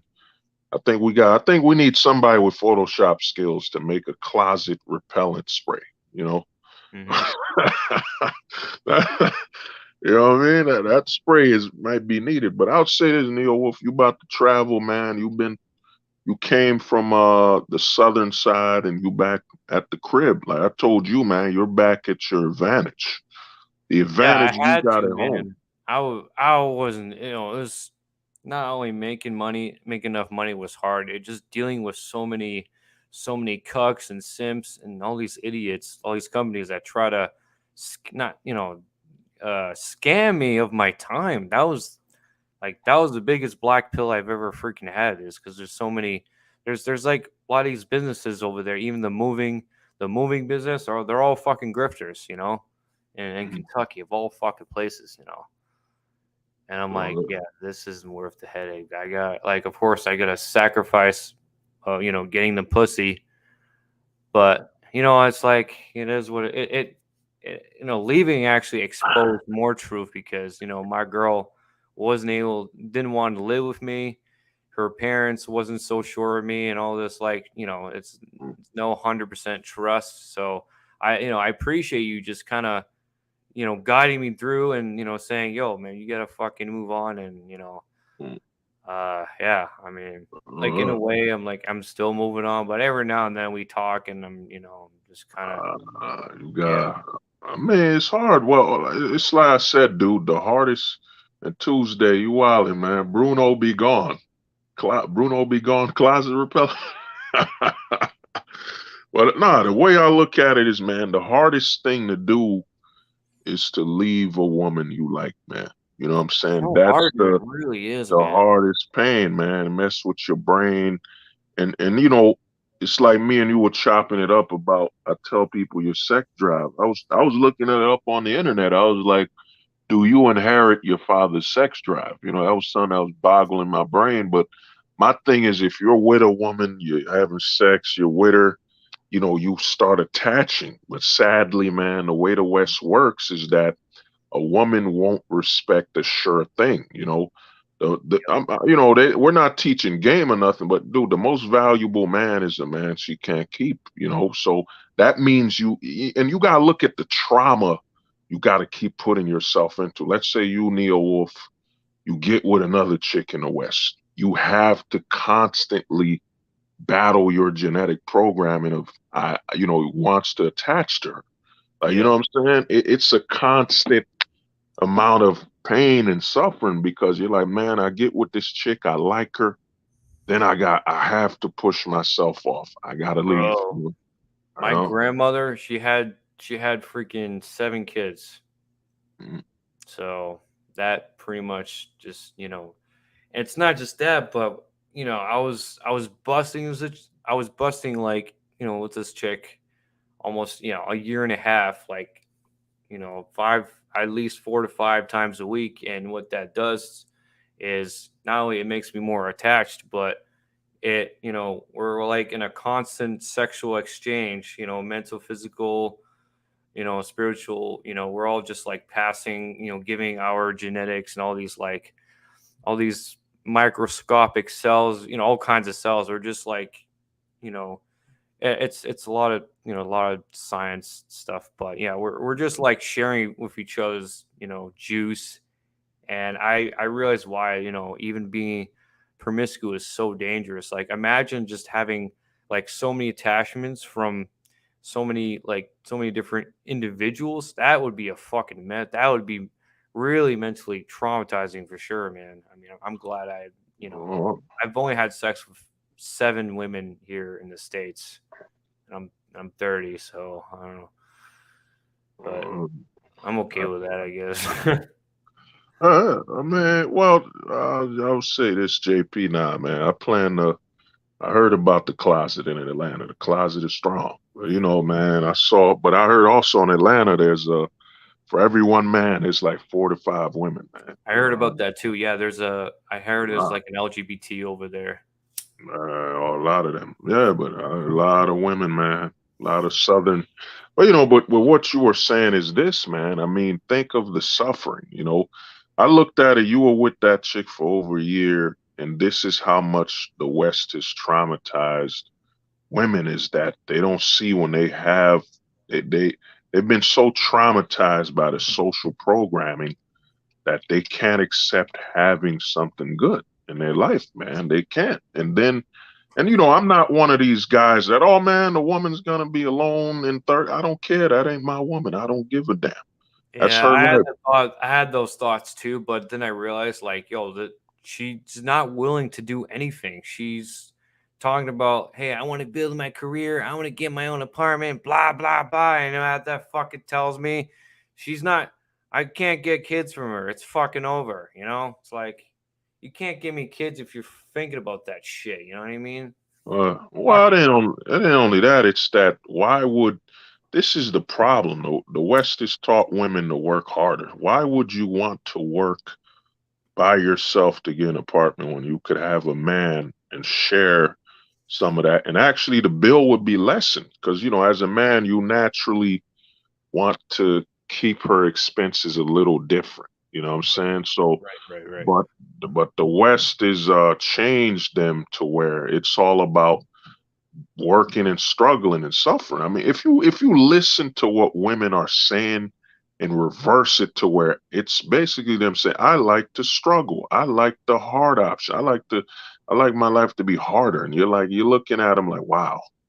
It's so simple. You get a man and you live a simple fucking life. Life is very simple between man and woman. You come home, y'all sit the fuck down, and chill. That's really it. Watching TV, watching movies. Like, yeah, I Huh? mean, it's not all this like making life a drama, like a Huh? movie, and having unnecessary problems and Uh, taking kids away and taking your ass to the court. All this, like, I hear it all the time. Like my I have a coworker who's a single dad, and he's been having his kid. Well, his kid is 10 years old, right? But so that years ago he was married to this fucking broad. But really fucked up part was she had two kids with other dudes. So that's when he had to divorce. But fortunately for him, he's got full custody of the kid. mm. And that rarely happens, dude. In here in New Hampshire and Massachusetts, man. Oh wow. Oh That's, God, it is a blessing, man. that's a rarity. Yeah, I mean, to me, man, it's just you know what you made me think of. I think women are suffering from post-traumatic drama exposure, overexposure. Like, the average chick has been overexposed to drama. I mean, you got reality TV Like telling them to, Jerry. Jerry Springer. You got reality television. You got society that celebrates whoredom. It's done, man. I mean, the way I look at it, it's like I tell guys, there are no terms, and the only long-term relationship you can have is to be like Will Smith, man. Get on your knees and, just to get the title of I'm in a relationship, you're gonna have to accept all the trash that comes with it, man. And to me, the West, it's done, man. We are and a lot of guys don't get it. We're in a hookup culture now, but just imagine when 6G hits, man. And I heard 6G is already done. When 6G hits, when a chick can swipe over 500 men in less than 5 minutes, you know what I'm saying? Because what's happening here is reason people are becoming, like MD saying, zombified is that your brain is trying to keep up with the internet and it's too damn fast. And then you have a society that has corroded morality and stability. You got women yelling, I'm an independent woman, this and that. So you're an adult? You know what I'm saying? I got my own, you're an adult. Okay, well, what is so impressive about being an adult? You know what I'm saying? It's corrosion. They've corroded the advantage of having a man. So you want to work alone, struggle. You want to be so loyal to the rat race. You know what I'm saying? It's done, man. The West here is just, man. It's just sex, man. That's it. 100%, 100% with you. It took me time to realize, but I'm 30, so this is the best time to wake up to realize, yeah, I'm fucking done too, man. I'm sick of like just seeing them, and even like how they talk to it really just makes me throw up, man. How these white American women talk to it. It's like, bro, it's like they're a fucking machine, dude. They're not even, for me though, they're not even human anymore. It's like fucking dealing with a female robot that tries to be polite and shit where she works, and I'm like, bro, man.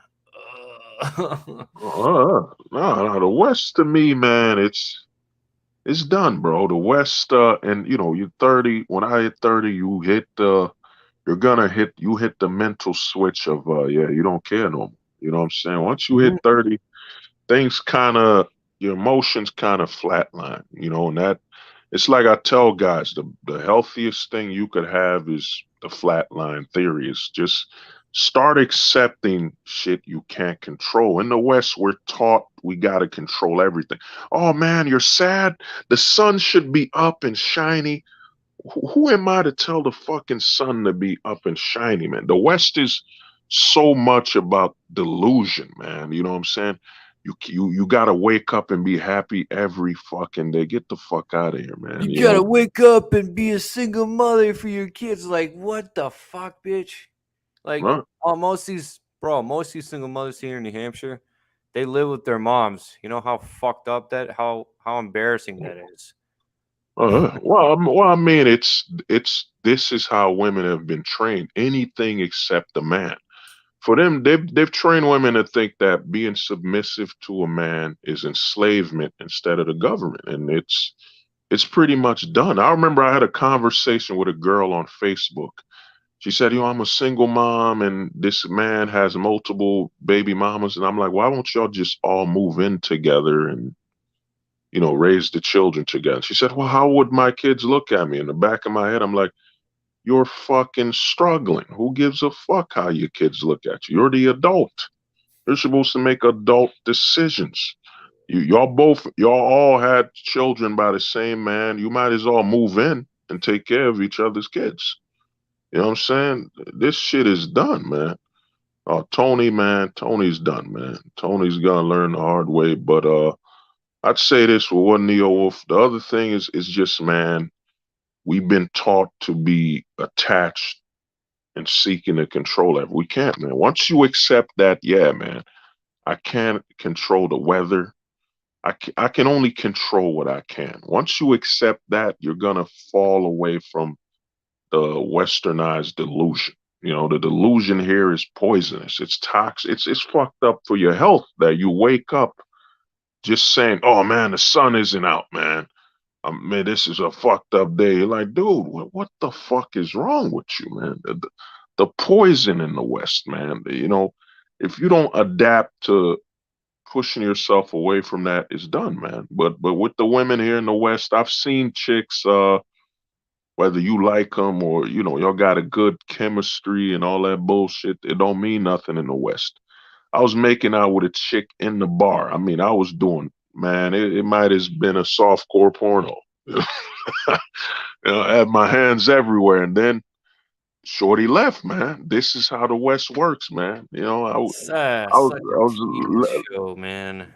Nah, bro, I was left with it was super blue balls. It wasn't regular blue Or balls. I just troll my girlfriend, or I mean my ex girlfriend for now on. But Don't do there that. was a time actually today I took it too far because I mentioned about like how she has suicidal thoughts and all that shit, and Oh, said don't it out do loud in front of my coworkers, and then she fucking felt like shit. I'm like, oh shit, I shouldn't have done that. I mean, that was kind of unnecessary, but yeah, you know.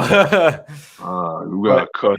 You gotta cut the contact. After that, man, you gotta just cut that. Cause to me, that's dangerous, man. That is because to me, I call it the cracked door. Like, you break up with somebody, but the door's cracked open. You could still partially see them. You partially contact them. You gotta close the door. Close the door means she's locked out, is done. Because to me, that sign you did, and you gotta also remember she followed you on YouTube. She knows the channels you've been on and stuff. I would say the best bet is, man, you gotta walk away. I'd apologize and whatever that is, and keep it moving, because the way the internet works, man, shit is dangerous here, man.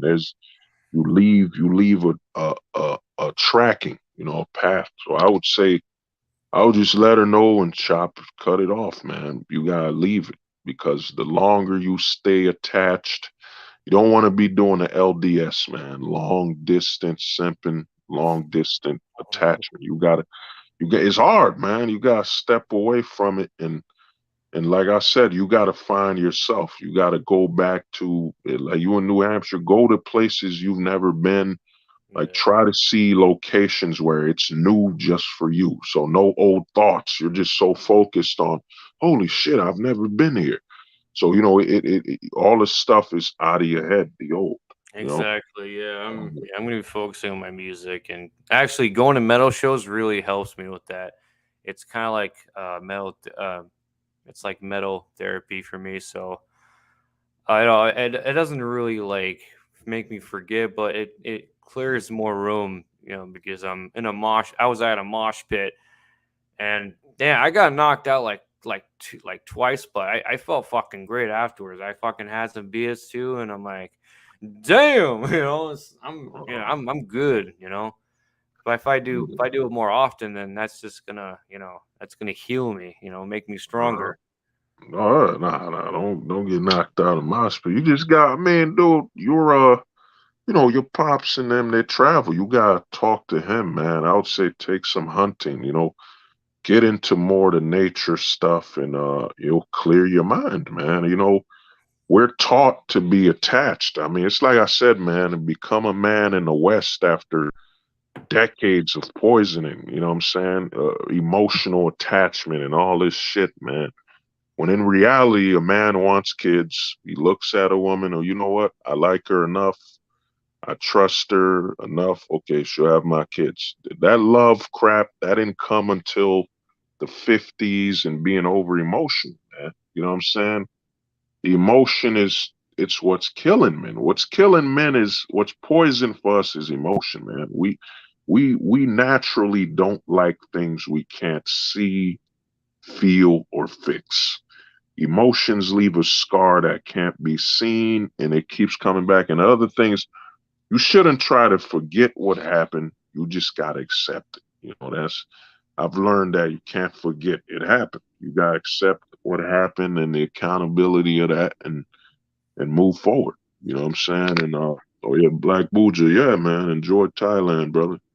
You know what I mean? So you gotta learn to live with it, man. And to me, you gotta understand you got opportunities. And most importantly, you gotta remember you're not in the wrong. You didn't the thing that's hurting you the most is you think you did something wrong. Dude, you ain't do nothing. Yeah, You didn't do that's nothing kind of wrong. like a thing with most guys too. It's like oh, what did I do? Boy, I could make it better, or if I didn't do this and that, and then she would stay. All this, shit, or whatever you want to call it. But yeah, like I realized that there's nothing else I could do. Like I busted my ass out there trying to get stable, but it's like every job I go, it's just a fucking it's a disaster. So I'm like, I mean, I'm going back, but Uh, it worked better for me because like I don't know when I was so used to getting that pussy, dude. Like I was having thoughts like, oh, I can't wait to marry her and have kids with her and all this shit, and it's like because I'm because like because I want to keep that pussy squeezing long term. You know what I mean? So it just like it made me like more inflated. And now since I'm distanced from it, now I'm starting to think more clearly. And I'm 30, so that's even better. You know what I mean? But uh, every now and then I do experience emotional loss, sadness, and all that stuff. Like it. But I just kind of I just be present with it. I try not to be identify with it because it's just the past emotions, and trauma is just trying to disturb my ego a bit, but I mean at least I'm working, which that's keeping me busy. So well, I mean, one thing I've learned, bro, is this is why I say with the flat line is, man, one day the emotions, got too much. I just let it pass, man. We've been trained that sadness and anger, all that stuff, that is bad. But dude, it's a part of our emotional spectrum. So when you're sad or whatever, just let it ride, man. Let it rock. Just let it ride like a passing tide. It happens, bro, dude, you know. when I was on my You first flight, dude, I was fucking crying while like just using my hat to hide my tears and shit on the plane. I was know, like, no fucking lie, dude. But yeah, like in time, just things became more clear, and I was an emotional battle, so all uh, this hate and anger and shit. But she's still over there. I mean, I'm thankful I didn't get a kid. I didn't have to deal with all that, child support, and and I'm have been divorced, so that's a lot. That's a lot better than what most guys are going through. well, I mean, the way I look at it, dude, man, to me, you came back home, man. You gotta lean into the family. I say go hunting with your pops, man. Go hunting. Does he skin the animals and eat them? He actually knows some butchers that do that, but he's got tons of buddies that they all go hunting. he's actually going to go hunting this weekend in Ohio with a couple of his friends. So they're going to be Uh, driving down there and killing some oh, bucks. well, that's to me, that's too close to where she, I would say when they come back, man, you gotta, to me, man, you're back home where you got your advantage. You Yep. just gotta take advantage of that, and the location in the town, and do what you gotta do accordingly, man. You know what I'm saying? Man, vantage, brother. Uh, Absolutely. well, to me, you build on that, and you succeed, man. Uh, uh, uh, Yeah, and yeah. I definitely have to learn some languages that I like. You know, I know some guys. Like my coworker. He likes Colombian chicks, but he doesn't want to learn the language because it's just who he is. But um, like if men are willing to to have a relationship with foreign women, they have to be passionate about the language and like their woman's culture as well. So it has to be like a mutual agree like a mutual emotional agreement, you know what I mean? Well, I mean, with that, I mean, I don't 100% agree with that. The thing is, I look at it as you gotta look at it like those guys who were stationed in other countries. The Americans will come and do what they gotta do. Oh yeah, the military, that's right, yeah. You didn't take their culture. You a man, man. You just wanna be around her, protect her, whatever. If you feel like, if you think you wanna learn that language and capitalize on it, you'll do it. But if you're doing it for reasons you don't want to, or you're forcing it, Yeah. then you're feminizing yourself. The thing is, to me, I gotta learn Spanish, man. I realize I'm like, man, if I learned Spanish, the advantage I would have would be insane. You know what I'm I saying? feel you, man. We're both we're both lacking the effort to actually take the time and study our designated language. But some, of course, we all have a lot of things going on, mentally, emotionally, and spiritually. What we can really do is just kind of find a room and even cut off some stuff in order to take the time to learn a language and or just I usually use is I use Audible, and I just buy some audiobooks on languages, so it's one of the easiest ways to do it. You don't have to order like a work. I mean, you can order a book, but when it's more convenient to just have an audiobook and just listen to the language that you're learning. So, and I've done it. I was learning Japanese with this Japanese audiobook, just the beginning and all that. I forgot some of it. All I know is just like watashi wa and yoroshiku onegashimasu. Oh, I'm saying you about to grow the ponytail, man, and come the last samurai. You know what I'm saying? Well, nah, I mean, there's an app, Duolingo. I downloaded this whole, I might send it to you. I downloaded this whole 10-hour Spanish thing. I chopped it up into an hour each, and I was learning it. Like, I still remember how to say car in Spanish, caro. I was learning because I'm like, man, I speak another language. I speak Creole. I don't know if you speak, what they call the Balkan language. Oh, it's just there's how many countries? Yeah, I mean, like all the countries have they're different, except Croatian and Bosnian are basically they're the same language. Uh, For a time, it used to be Serbo-Croatian when there was Yugoslavia, and then after they break up, and they decide to have their own. Every single country decides to have their own dialect and how they spell and shit.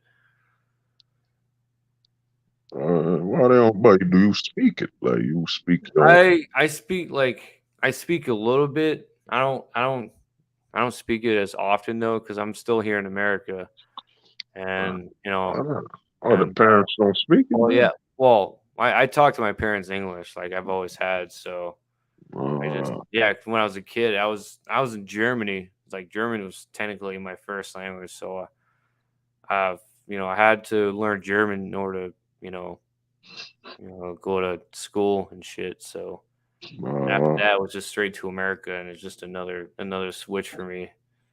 And well, I mean, the way I look at it, man, if you learn, you know your language. It's Creole. I gotta get back to it. I even downloaded an app. I'm learning it again. I know enough, but I gotta keep repumping it back in my brain. But if I can learn Spanish, man, man, I can. So I tell people, man, that the choice, man, to become to go full Tyrone or whatever it is, you'll but it be ain't Giga Tyrone, man. become an animal, But I would say, dude, to me, you're back home. You got an advantage. Don't they have? I would just say you want to visit certain locations, but you're in Boston, Massachusetts. Right? I Oh mean, no, no, no. I'm in Manchester, New Hampshire. oh, Yep. Manchester, yo, that sounds familiar. I mean, ain't that where the Patriots play? Though? Yeah, actually, New England is Patriots. And dude, man, I mean, to me, you just gotta take a travel around the town, man. Live and enjoy it, man. You know what I'm saying? And you should be all right, man. Yeah, Versus yeah, like just saying, Boston or whatever. Just ah, casual visits and then head back home in a heartbeat. Because ah, I usually don't stay in Boston for too long, otherwise it just gets crazy for me, and I'm like, all right, I'm good, man.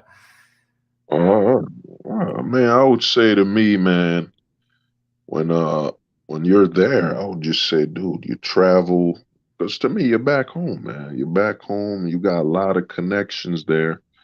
And to me, you just gotta take advantage of it, and and you gotta look at with what went with the other chick is some training or you learned it.